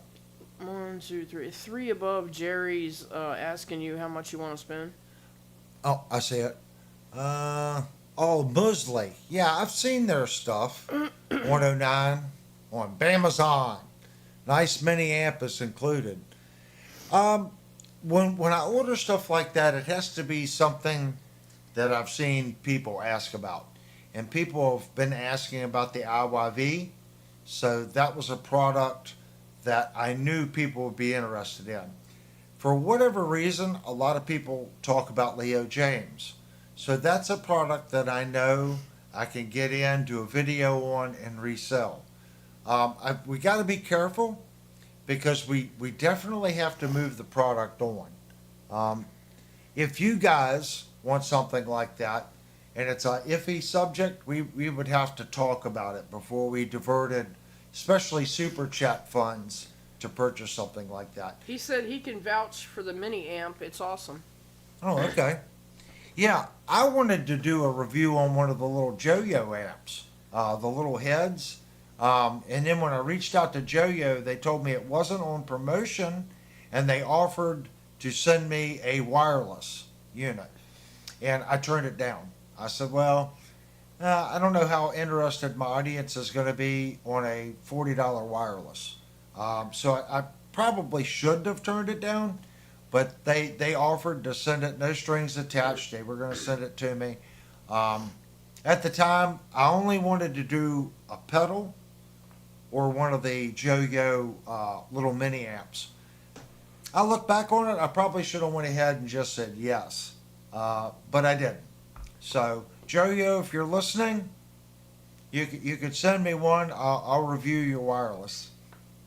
I just didn't think, I don't know, I have a rack mount wireless. So I know what a wireless should be. Okay, that is the best wireless that you can still buy today for your guitar, and that one's probably 15 years old. There's still nothing that even comes close to that relay, G60 relay. It it is a phenomenal wireless unit. I never ever had a communication issue. I never ever had bleed over from other channels. Um, just a great wireless. How many people are going to spend that kind of money for a wireless? Unless you're a professional, probably not too many. I think that unit still sells for $600 to $700. So, looking at a JoYo for $40, you can see things. Technology has really come so far. We can buy things now that are actually pretty good for a lot less money. I guess look at it like an audiophile guy. Sony had these speakers. It was a three-way speaker. They produced. They still make them. They were $99. Okay. Well, I think it was $129 for the pair. Hi-fi guys found out how good they were. I mean, they were good for the money. Then they went up to $99 a piece. Okay. But that was a budget driver. Okay. Budget driver that audiophiles really liked. Not like buying a pair of Klipsch. Now, not the Klipsch. I'm talking about Klipsch Heritage. When you go into Best Buy and you see Klipsch, I know it says Klipsch, but I don't consider that Klipsch. If you look at Klipsch Heritage, there are $3,000 or $4,000 for one speaker. That's the Klipsch that I remember. I had a pair of Klipsch horns. There were no woofers. It was a horn bass driver, horn mid driver, and a horn tweeter. And you fired them into the corner of the room. They were beat up, but I got them for a good deal. So I had them for a long time. But they were so big, I had to get rid of them because you got to have a lot of space for them. I replaced those with a pair of Wolfdale. That's what my control room monitors are. How many people are going to go out and buy a pair of Wolfdales? Probably very few. But I was very fortunate. I was able to get a pair of Wolfdale Pros that came out of a church at a remarkably cheap price. So I would have to spend $2,000 to get two speakers that even remotely come close to my two Wolfdales. So when I'm listening to a modeling amp going through my Mackie into the power amp, I'm listening to through Wolfdales. Okay? So a lot of my sound, you guys have heard me say it before, your speakers are a lot to do with your sound. So when I plug this little Yamaha in, it's going into a Mackie, which has really nice preamp stage. It's also going into a Crown, which this particular Crown amp is a clone of a high-end hi-fi amplifier. Crown bought the company and pretty much took that amplifier and shoved it in the XLS chassis. That's why everyone likes it. It's quiet. It's a lot of power, but it's basically a hi-fi amp that's been turned up to 100, okay, inside and tweaked. You put that with a pair of Wolfdales, I have a really good, nice system that I can run my modeling profiles through, and I know that my speakers are up to the task, if that makes sense. Birdman said maybe get with Torsten to arrange a giveaway. Yeah, I haven't reached out to those guys. I figured if they were interested, they would reach out to me. But I have I don't really have an inside, I don't know Torsen, I don't know Tees, if that makes sense. Jupe has to go. Oh, okay, Jupe. Thank you so much for the super chat, buddy. Hopefully talk to you tomorrow on Discord. I got to work on Trucker Bob's guitar tomorrow, so it might be a busy day. But hopefully I talk to you on Discord. So when we find these deals, that's what I was saying. When you find a deal, it's nice to have that cash, because when you find a really good deal, you need to jump on it. Like, I think I paid $500 for these both for the pair. on these Wolfdales. These drivers are $2,000 a piece for these drivers. I paid $500 for both. So deals like that happen. If you're in the right place and it comes through, you need to be able to land that deal. One happened to us just the other week. We were at Guitar Center at Seven Corners, and they had a Jackson Furcioso USA made in Lambo orange with the EMG active pickups. It can only be less than 7 months old. That guitar had just come out 7 months ago. I looked at it, it was mint. $1,800. That's basically $900 off the new price. I guarantee if I went to the manager and just asked for 5 or 10% off, usually they'll give you 10% if you ask. But even if they didn't, at $1,800, it was $1,700 and like some odd change. So almost $1,800. That's a stupid deal for an American-made neck-through Jackson with active EMGs, Lambo orange. We've already reviewed a Jackson Virtuoso on the channel, the American. Phenomenally made guitar, excellent fretwork. I just didn't have the money. I would have loved to own that guitar. Thunder Nebula said he just got hit with a $264 tax and tariff from Harley Benton shipping UPS Express. Holy mackerel. Was that just the tariff fee, or explain it a little bit more? He said it was taxes and tariffs. See, some of that should be up front before you purchase it. I don't know if they just hammered you on it. But like in the UK, there's a VAT tax. So when you purchase it, they kind of have to tell you, okay, the VAT tax is going to be this is going to be this, and you have a total. As long as you agree to that, I think that's cool. But if you purchased, let's say, a $500 Harley Benton, paid your tax, and then UPS drops it off and they say, well, you still owe us this. If it's that kind of scenario and you were unaware of it, I don't think that's cool. That's not cool if that's what they did. He said, let me copy the text. So I'm kind of curious to see what that was about. I personally haven't seen anything yet, and looking at the Firefly website, I mean, they have to pay something, tax-wise. Okay, he put fees and taxes totaling $264.75 USD are due for this delivery. Additional charges may have been applied based on recent tariff policy changes. Pay now. So that's not including the price of the guitar, I'm assuming. If that's the case, I would tell them to go get bent. I hate to say that. I don't know which Harley Benton you're buying. I think most expensive Harley Bentons are around $600. So even if you're getting the most expensive Harley Benton, and then they're tacking that on it, that's a hard pill to swallow. Your package cleared custom. It's on its way from Toman. See, something when I do Harley Benton, I only buy from the Harley Benton on Reverb that's in stock in the United States. I've yet to order something from overseas. And we were just looking at the Harley Benton Explorer model. I forget who I was talking with. And we were looking at, there was two different models. One's active, one's passive. I thought that guitar would be a good guitar to order for the channel. And he was on the Tolman site, and it was in stock. So I looked at the in-stock USA products.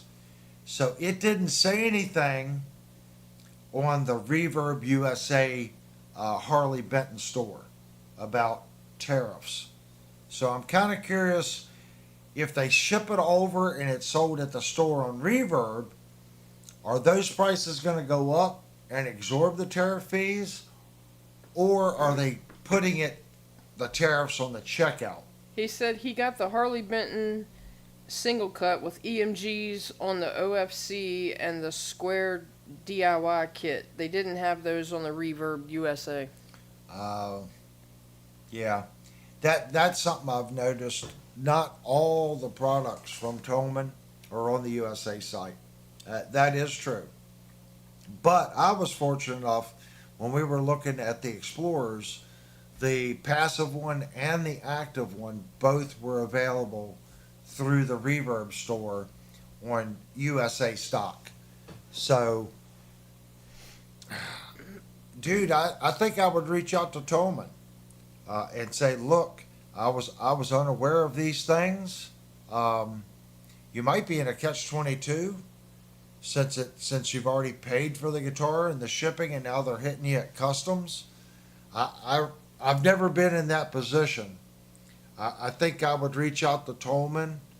Uh, I wish I could help you. I don't have any advice on that whatsoever. I think it's kind of they had to know before Tolman sent that there was going to be something happen at customs on that. So I would reach out to them and say, look, this is what's happened. I wouldn't have purchased this product if I would have known. And maybe they didn't know either. Maybe this is something that's going to catch them blindsided. I kind of doubt it, though. I would reach out to Tolman, send them an email on it.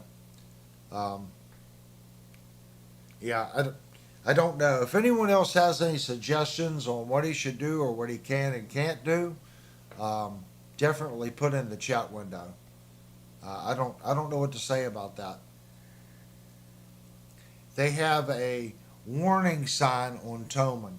Oh, yeah.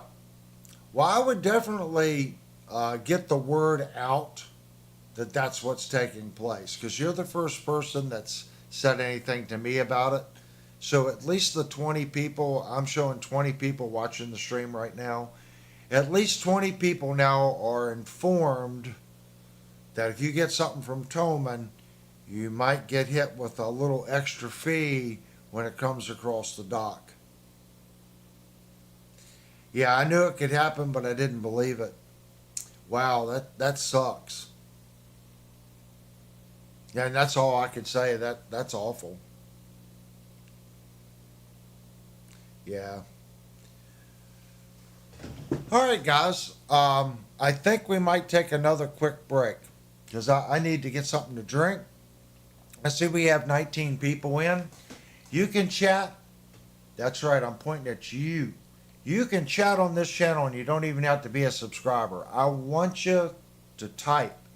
Just like we're talking to Nebula here, there's good people here. Come in, chat, be a part of it.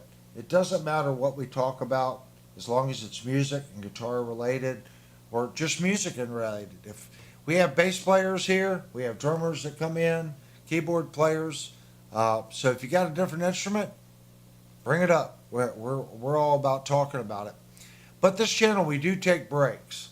So we're going to take a 5-minute break. But when we come back, guys, we're not going to stream for another hour. It's probably only going to be about a half an hour more streaming after we come back.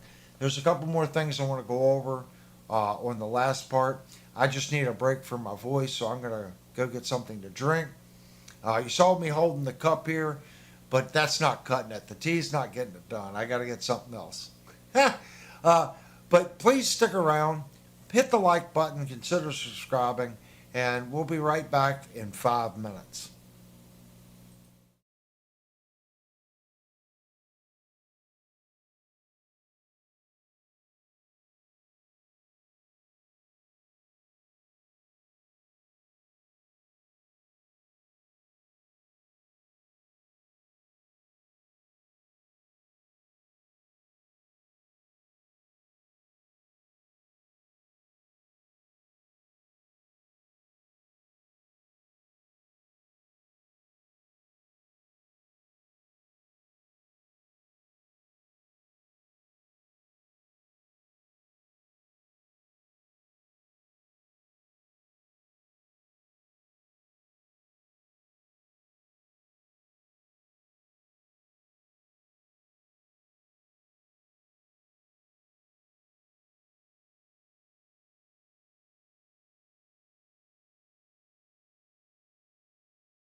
Yes, that's the sound of hot cocoa being stirred.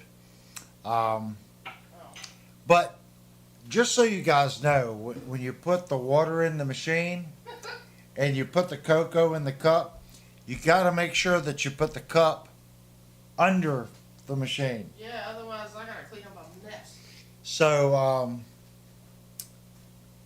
yeah, that's with her putting milk. Normally it's filled to the rim, so about half of my stuff ended up all over the countertop in the kitchen. So, And I had some colorful language. what she said. So I just left. It's Lynell's kitchen.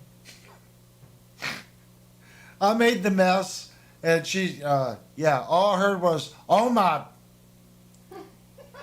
and I'm like, "Oh, I forgot to put the cup under the machine." So, all right. So I've made my mess for tonight. That's what I was saying. With the break, guys, by the time I actually make something, it's actually not really enough time for me to actually even take the break. Mm. I do like hot cocoa, though. So, I like it too, just not on the counter. yeah, she likes it too, just not on the counter. So, we're gonna play my Schecter a little bit.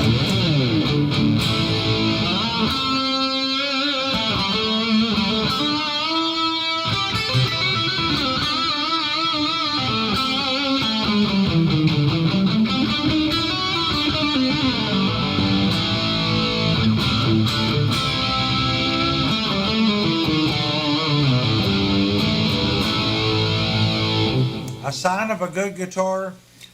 You guys are gonna laugh. I haven't played this guitar in probably a month and a half. It's been a while since I picked up this guitar and played it. The guitar's in tune. I just took it off the wall and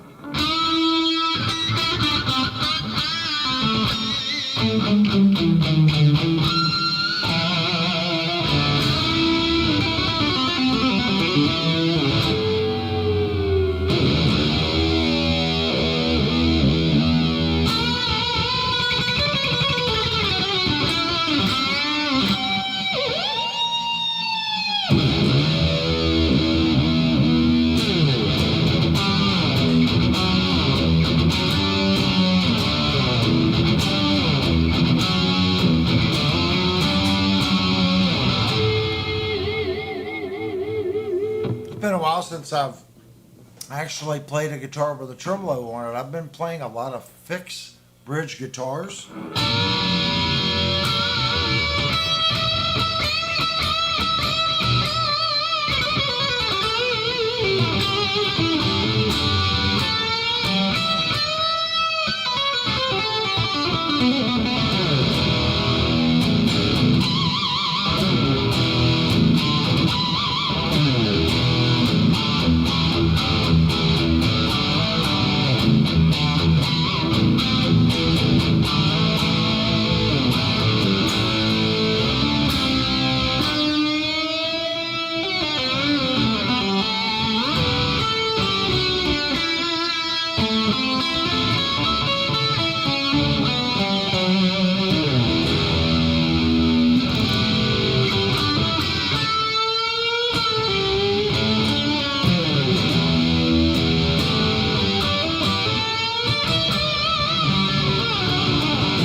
This guitar plays effortlessly. If you're in the market and you're on the fence on this guitar, um, uh, this is the best guitar I own. And again, with this finish on this guitar is just so. I've never felt. I really need to do some research and figure out what the world Schecter did on this thing. It is the smoothest finish. It's got a. I can't even describe the feel that this guitar has. It's just. I can't explain it. It's so smooth. This is a great guitar. I want to know if that's the one with the rising pickup. I have not fixed the rising pickup, so it will rise up to the point where it'll hit the strings if I continue playing it.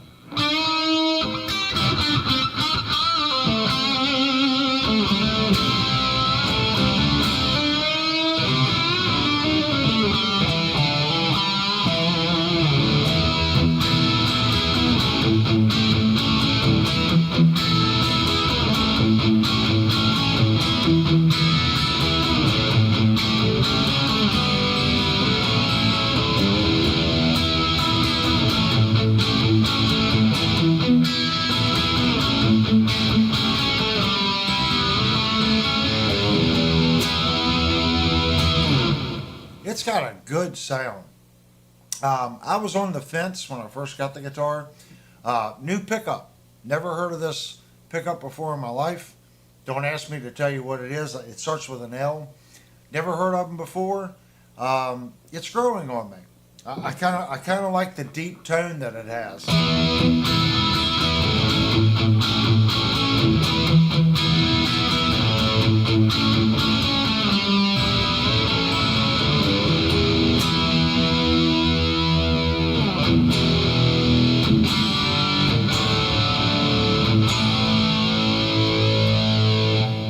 The more I play it, the more I'm liking it, if that makes sense. That's what you kind of need.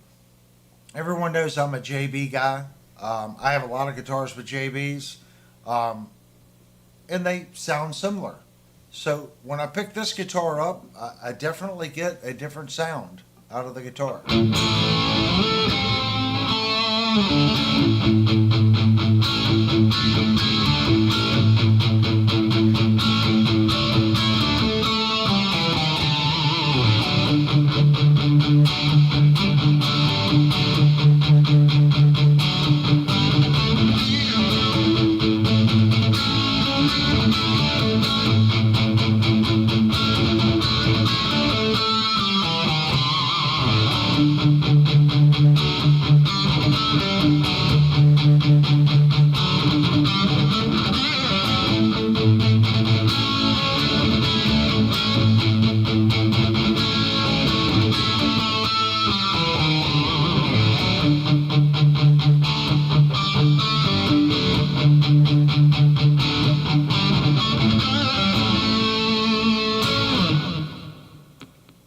It works really well. Devastator said I thought it was a mojo tone.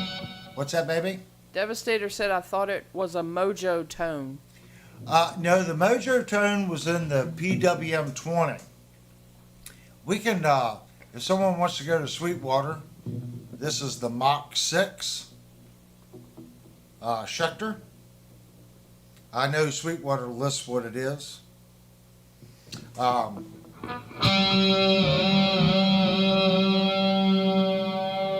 That's the medium setting.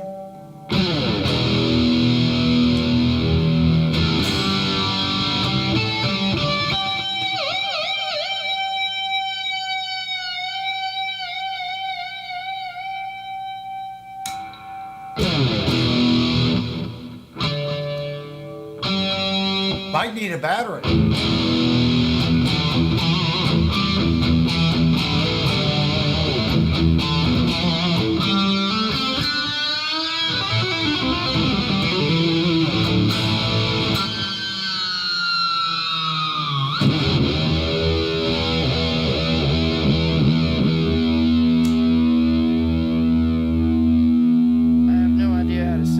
It's Lundgren M6 humbucking pickups. Yeah, it's like Lundford or some Lundgren, Lundgren. maybe? I don't know.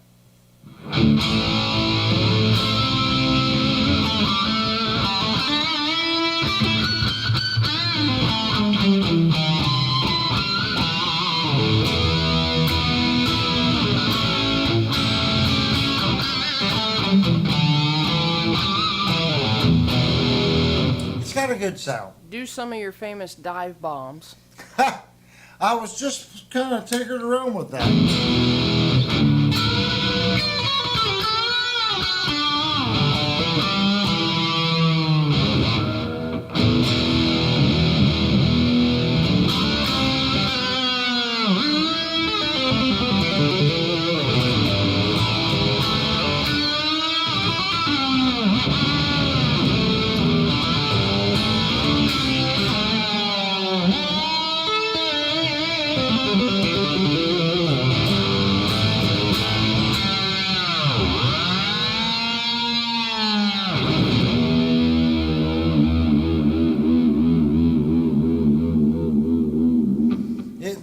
is stupid.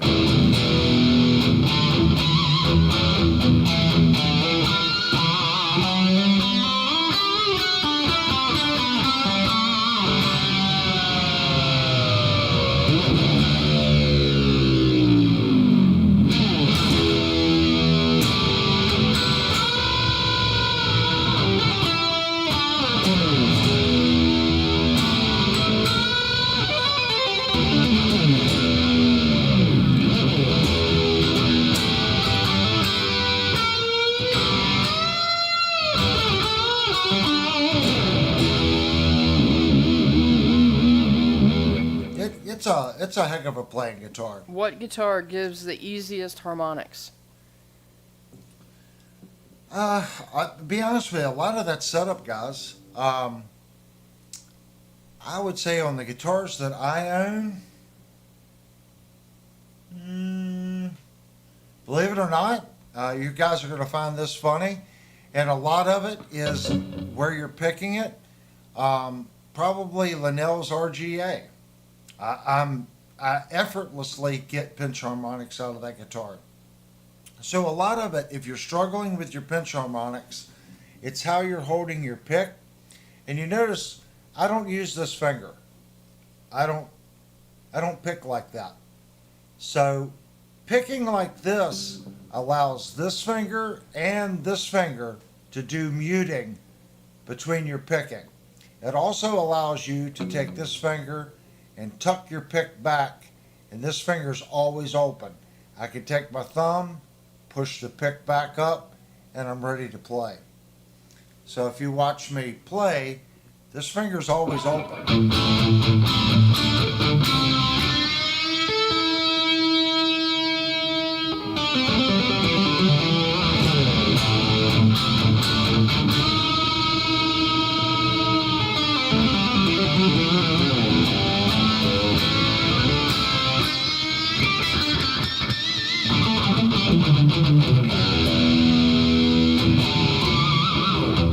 So when you get your pinch, where you pinch the string is going to change. Like, I'm just going to change where I'm pinching and picking.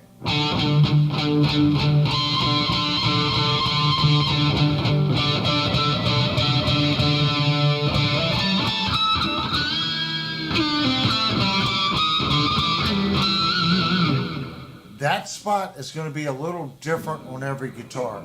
So move your hand back and forth.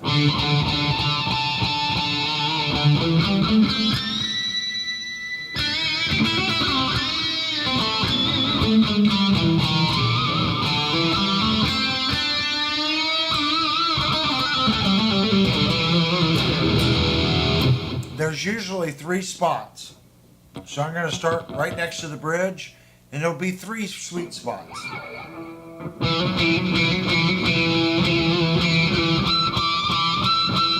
There's your first one. There's your next one.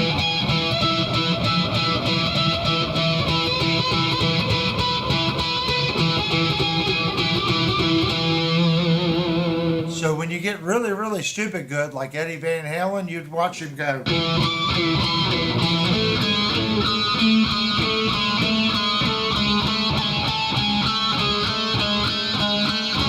He'd go back and forth, and he could get different sounds, even though he's playing the exact same thing. It's where he was pinching it.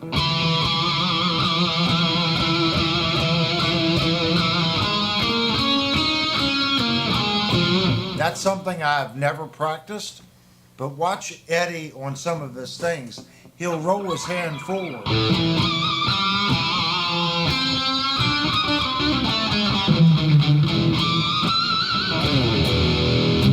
That's how he's getting that sound. Basically the exact same thing when he was fretting and doing.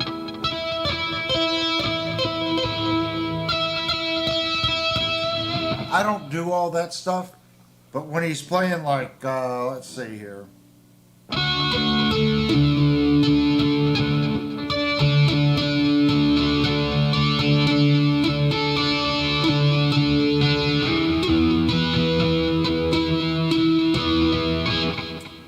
Once you learn learn the spots, you can get those naturally. He was a master at that stuff. What I usually do, I'll find a spot and I kind of stick with it. CD Nelson has to go. What's that, honey? CD Nelson has to go. Oh, thank you so much, CD, for coming in. It's great having you. Great having you in the chat, man. The past couple of weeks with you in here. I know you pop in, but you've been a pretty regular here lately. It's much appreciated, man. Thank you so much. So just practice. Find your guitar's sweet spot.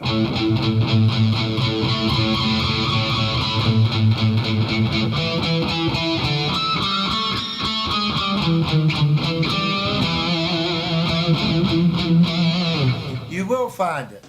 Just once you find it, repeat, repeat, repeat, repeat, repeat. Even if you're just going from 2 notes.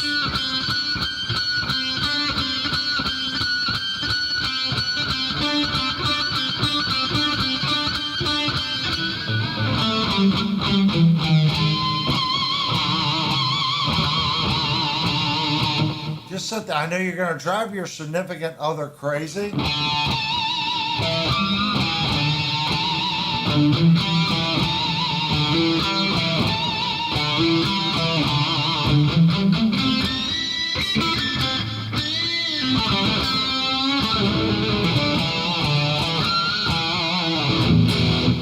Just keep repeat, repeat, repeat.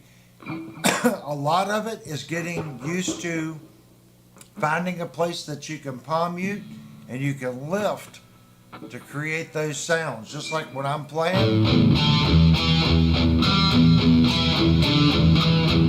I'm gonna raise my hand up so you can get more of an idea. I'm constantly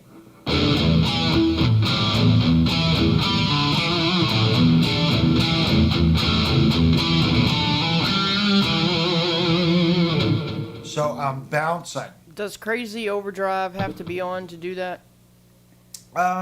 You should still be able to. I was reaching for the little amp. You should still be able to get harmonics through clean. It's more about how your pickup picks it up. That's not the amp. That's how I'm picking the string. The string. It's like the difference between this and. That's going to come through a clean. So doing this with your pick, that's going to come through a clean too. Is it easier with gain? Of course it is. Gain's going to make it sustain and ring out more, but you can still get it on the clean.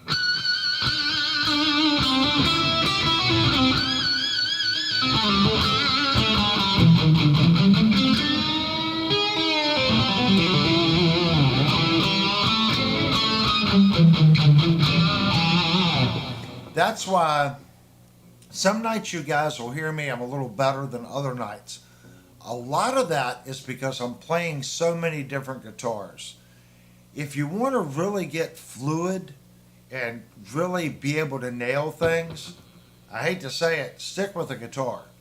Because like I just said, every guitar is going to be a little different. When you find that spot that just has the muting down, like let's just play with muting. I'm going to start all the way on the bridge. So the string brushes your palm or your thumb to harmonicize. It's all in your thumb and your upper finger. So basically when I do it, the thumb is coming back like that. And I hold the pick like that because I can do it in both directions.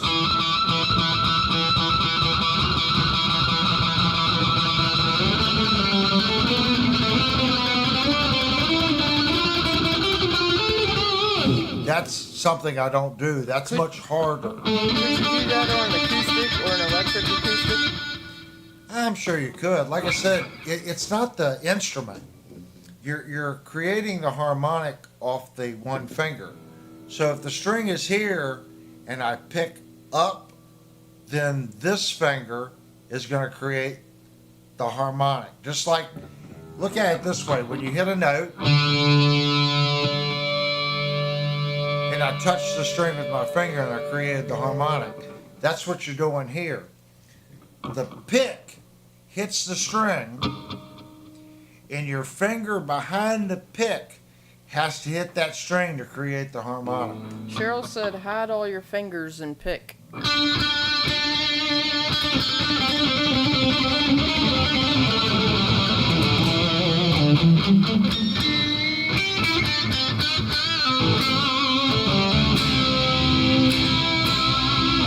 That one's hard to get.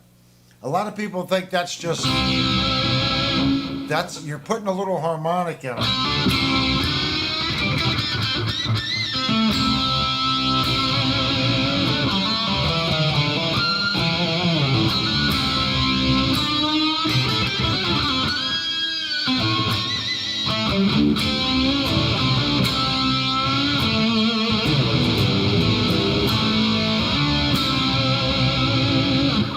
So you're doing that pull off, you're trying to mute it just a little bit. Hide all your fingers and pick.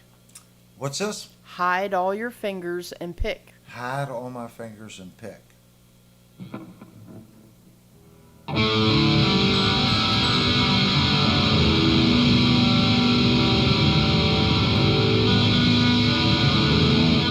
I guess that's what she's meaning. I gotta have a finger to hold the pick.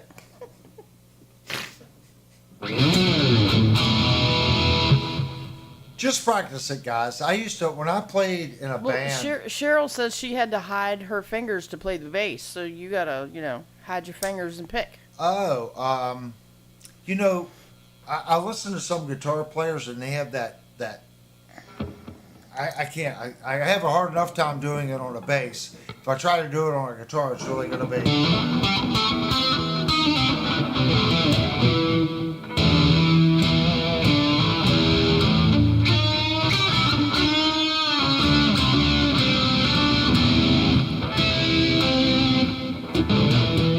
That takes the coordination to be able to hit the string.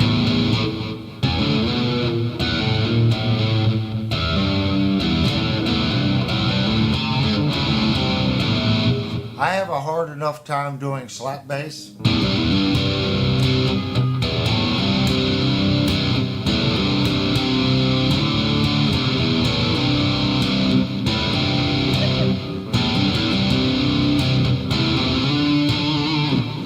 I see guys do that technique, and it blows my mind how they pull and they snap with these fingers, and then they also are tapping with their thumb. There are so many incredible people out there that play this instrument we love. Can you be good at all of it? I think you can learn it. I'm good at what I do.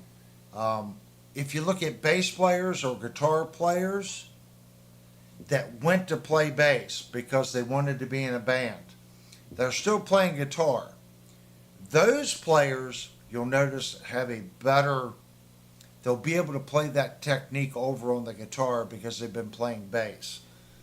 Most guitar players, like me, that play bass very little, we're not too acute to do that kind of technique, if that makes sense. But I respect people that can, if that makes sense. I wish I could learn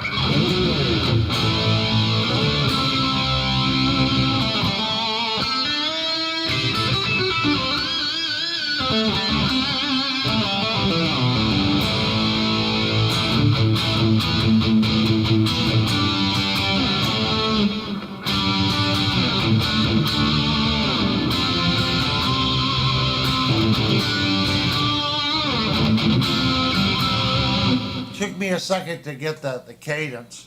And that's something else. You get used to certain cadences. If you struggle going from one cadence to another, do it. Get used to whatever you were just doing when you did that switch. I don't remember what I was just playing. But when I go back and watch the stream, I'll know, okay, I was doing this, and when I went to...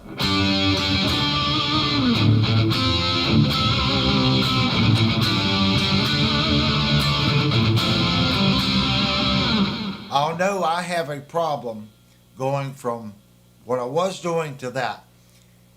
And it may sound like total poopy together. I don't care. I am going to learn to play those two pieces together. Why? Because it's something that my hand and my brain won't get around. And you're going to like, well, why would you spend that much time if it doesn't work? Because it could be a cadence issue or a chord structure issue. It could be something that once I learn it, maybe I can apply, a different chording structure back to whatever it is. It's something you're struggling with. If you get over it, it's going to help you somewhere else down the line doing another transition. Could be a different chord, but your brain gets used to it. It no longer is going to stumble over whatever it is that wasn't registering with you. That's why you hear like this little ditty here. People go, this is the same chord. It technically is, but it's the way you're playing it.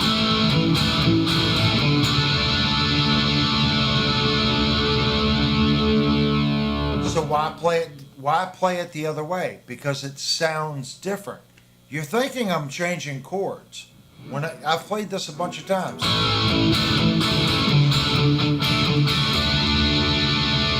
Technically, they're the same. Here, I'm accenting on the D.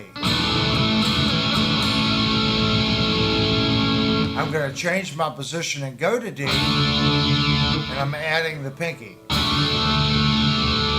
on the E 3rd fret. Then I'm going to the C.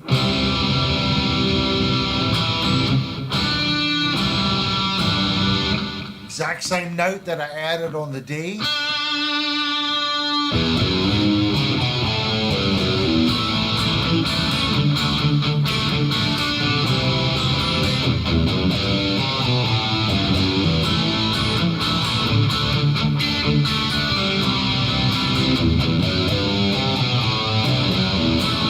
I can bring the C in because I'm filling back to the D on the accent note.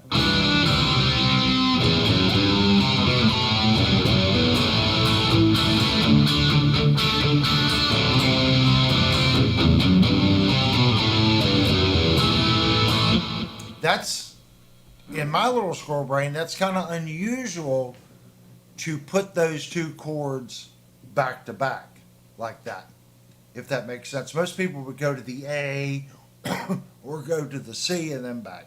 Trucker Bob said he's looked for those Destiny pups for 30 minutes and he can't find them. He might have already gave them away, but if he finds them, he'll bring them later. That's cool, Bob. That's fine.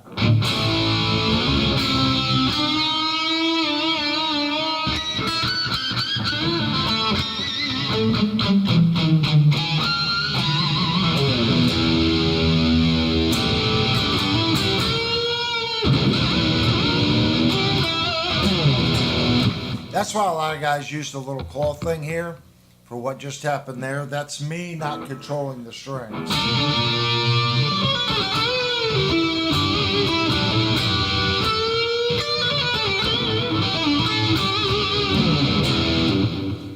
Getting your palm used to muting certain strings on how you do this makes a big difference. And that's all control. I'm not the greatest at it. When you listen to really, really, really good artists, they're going to have a lot of control of their wrist, of their pick attack, and what these fingers are doing. Okay? I always said this is the least important hand in playing guitar. I've always thought this is the most important hand in playing guitar. And I could be wrong. If you guys disagree, you can blow me up down in the comment section. But I've always kind of felt that the picking hand was the dominant hand in guitar. I mean, they both need to work together, but as far as getting different tones, different sounds, muting your strings, this is the hand doing it. You know, can you mute with this hand? Sure you can. People Watch the blues players. They're going up and they're tapping strings with the thumb and hitting the E.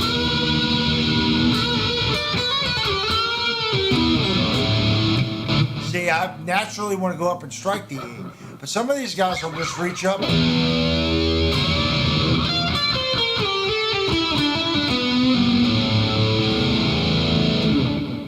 I don't get it. That's how they were taught. So they'll strike it with that hand. They can do it. A lot of people, they'll mute. Like when I play, I can't get to my amp.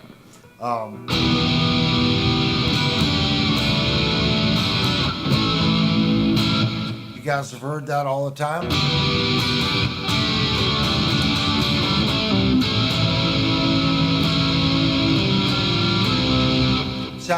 Those chords aren't distorted chords. But you can bring this finger up and mute to get the accent. And I do that a lot in that little jazz ditty I do.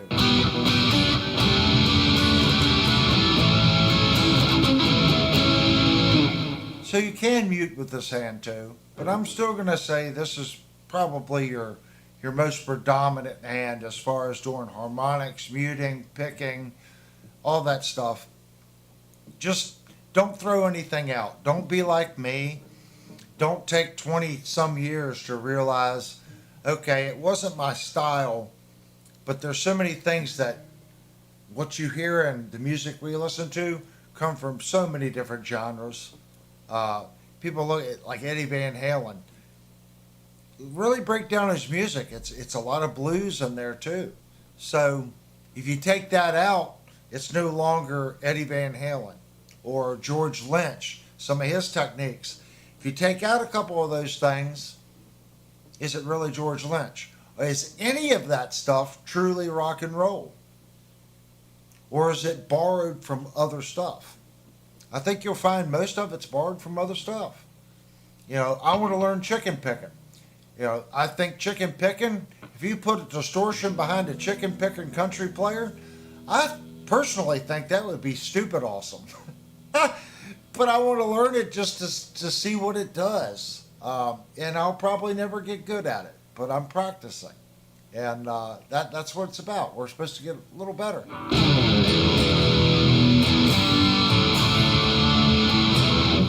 Anyway, I'll need you guys to tell me what you think of the tube amp. Have I finally got it to where we can use it on the streams? Was tonight's signal enough? Do I need to clean it up, take some delay out, take some reverb out? Too much compression? Not enough reverb, not enough delay? Do you play or have a telly? I don't have a telly. I have a Fender Telecaster. And before you say, well, you just said you don't have a telly, when I tell you which Fender Telecaster it is, you're probably going to say, yeah, that's not a Telecaster. I have a Fender Telecaster that has a set neck. So it's not a bolt-on, it's a set neck. It's called an FMT. So it's more like a Les Paul than a Telecaster. The closest thing I have, I put it away. I do have a Squier Nashville Strat. And that's about as quacky as that I have. So when I'm practicing chicken picking, I usually play on the Nashville Strat. I like the guitar. It's got some Strat sounds. It's got some Telly sounds. It plays nice. That's what I usually play on when I'm practicing that stuff. I like the guitar. I don't know if you're familiar with the Nashville Strat. I even told Shandor Music, I am in the market for a nice Telecaster. Just a simple, single coil lipstick, standard bolt-on. And technically, back to the Tonewood thing, I can hear the difference between a rosewood neck Telecaster and a maple. Trucker Bob said you need to turn the gain to 11, drop the mids, down tune to B standard, and you'll be good. Actually, that probably is a little bit of a scooped EQ curve on that. I didn't go over and check, but I've always ran a little scoop. It's not like a V scoop. but it has a little bit of a scoop. And Bob, the only, like as far as tunings, I've tinkered in drop C, drop D, and then your typical tuning, where it's going to be E or D sharp, or E tuned down a half step. Yeah. However you want to, if you want to say E flat or D sharp, it doesn't matter. It's the same thing. That's pretty much all I've ever done. And playing a lot of the alternative, like drop C and drop D, has only been since I started YouTube.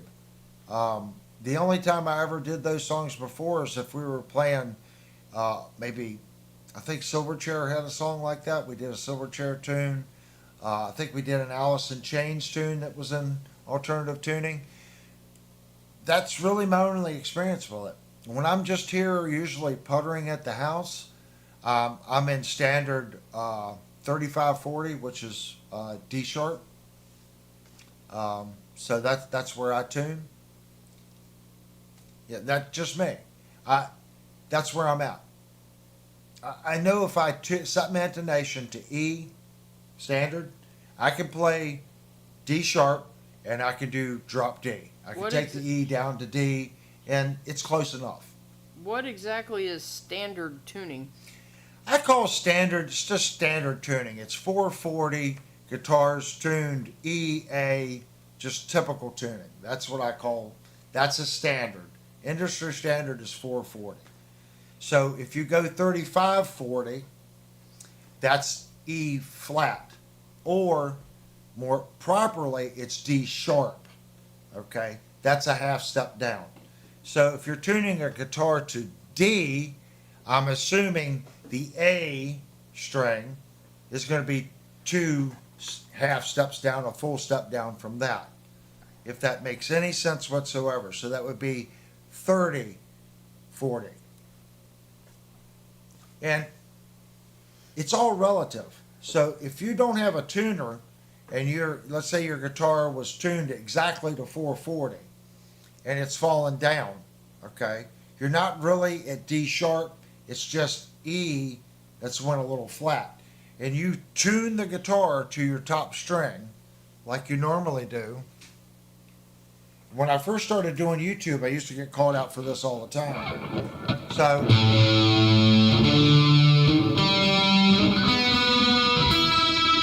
you tune your guitar and you got it all perfect. You're like, oh, I'm tuned to E. Yeah, technically, but you're off a couple cents here, a couple cents there. You're not at E flat or D sharp, but you're not at E either. So that's why people would say, well, I'm at 3840. Because 3540 would be D sharp. That's how I understand the older meters versus the newer meters. So most people say E flat. But if you look at a meter and based on pianos, that's usually called D sharp, as I understand it. Someone can correct me if I'm not saying that right. I mean, you could say it either way. Let's say you're writing a piece of music and you've got, sometimes the way the instrument's written, you can't use a sharp or a flat because the two notes occupy the same space on the sheet. So they'll write it one way even though it's the same note. That way it doesn't mess up another spot in the music I had. That's how I understand it.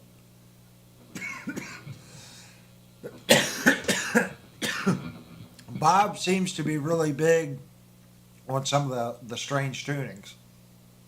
I think when Bob says D standard, he's just tuning the guitar down a whole step.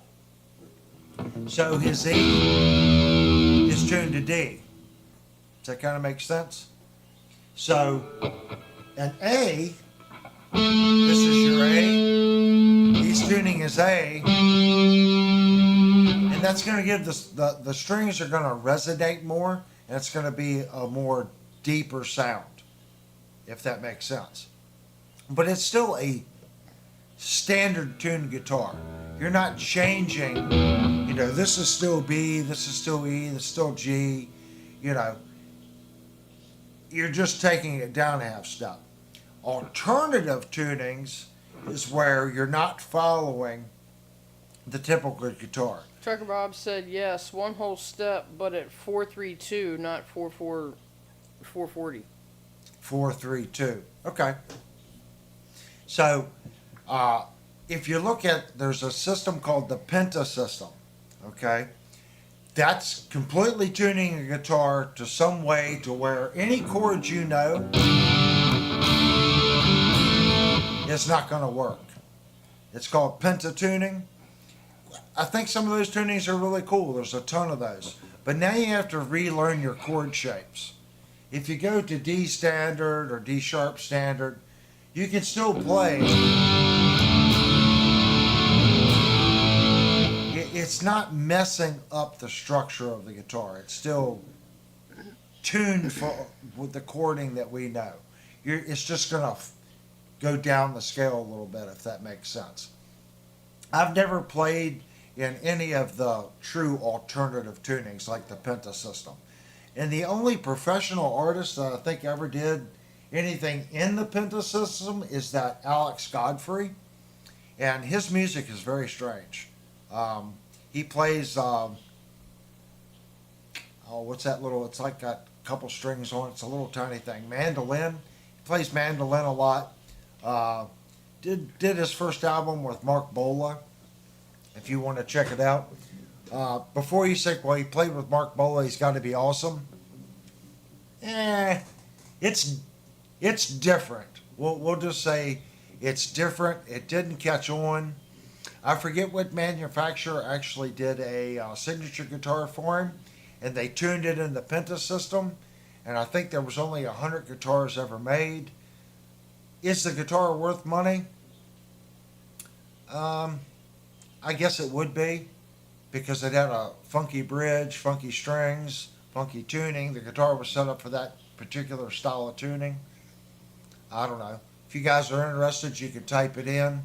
It's hard to even find stuff on YouTube about it. It's so obscure, if that makes sense. All right, guys. Remember, before you guys leave, please hit the like button. Please consider subscribing. I want other people to come in and join the chat. It's not just me here. I'm learning just like you guys.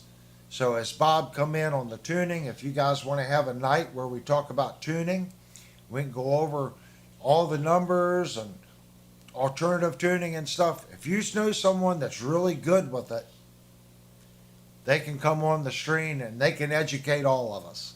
I'm all about it. That's what I want the channel to be. I hate to say it, you can't expect me to know. I'm a woodworker and a CNC programmer that loves playing guitar.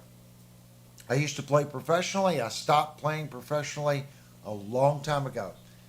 I just picked up the guitar again about 4.5 years ago. I had stopped playing. I mean, I would pick it up, play 10 or 15 minutes, put it away, and probably didn't play it again for 6 months. So Lynell finally told me one day, start playing. And it's something that I missed, if that makes sense. So the channel's about us growing and becoming better, whether that's as an individual or a better musician. I think they both correlate. So I have no issues sharing the screen and sharing time with people, because I'm just like you. I want to find out more and more and more. The more you know, the better you can apply that and start to understand the chording and stuff on the guitar. So, like always, we're going to do our 5-minute ending chat window, guys. That's where we're going to finish up the stream. Okay? You guys can close out your conversations. And again, I want to thank everyone for this stream and the last stream. Any super chats that were given, that's what drives the channel. And like I said, please consider subscribing. We're trying to grow the channel. So hopefully we'll see everyone next Thursday night. We are reviewing a neck through Jackson next Thursday night. I didn't play it tonight because it's got chains and lasers around it, so I can't play it. But we are reviewing a neck through Jackson on Thursday. So if you're a Jackson guy and you're interested, we have a crackle finish Jackson that kicks butt. We're going to be reviewing that on Thursday. So please come in, check out. It will be a deep dive video. So it's not a demo channel review. We're tearing the guitar apart. We're going to find out what makes it tick. You better make sure it goes back together the way you take it apart. I think everyone knows who owns that guitar. All right, guys. Hope to see you on Thursday night, and I'll talk to everyone on Discord. And Mr. Trucker Bob, I'll see you tomorrow. All right, guys. Thank you so much. And I got to figure out which button to hit.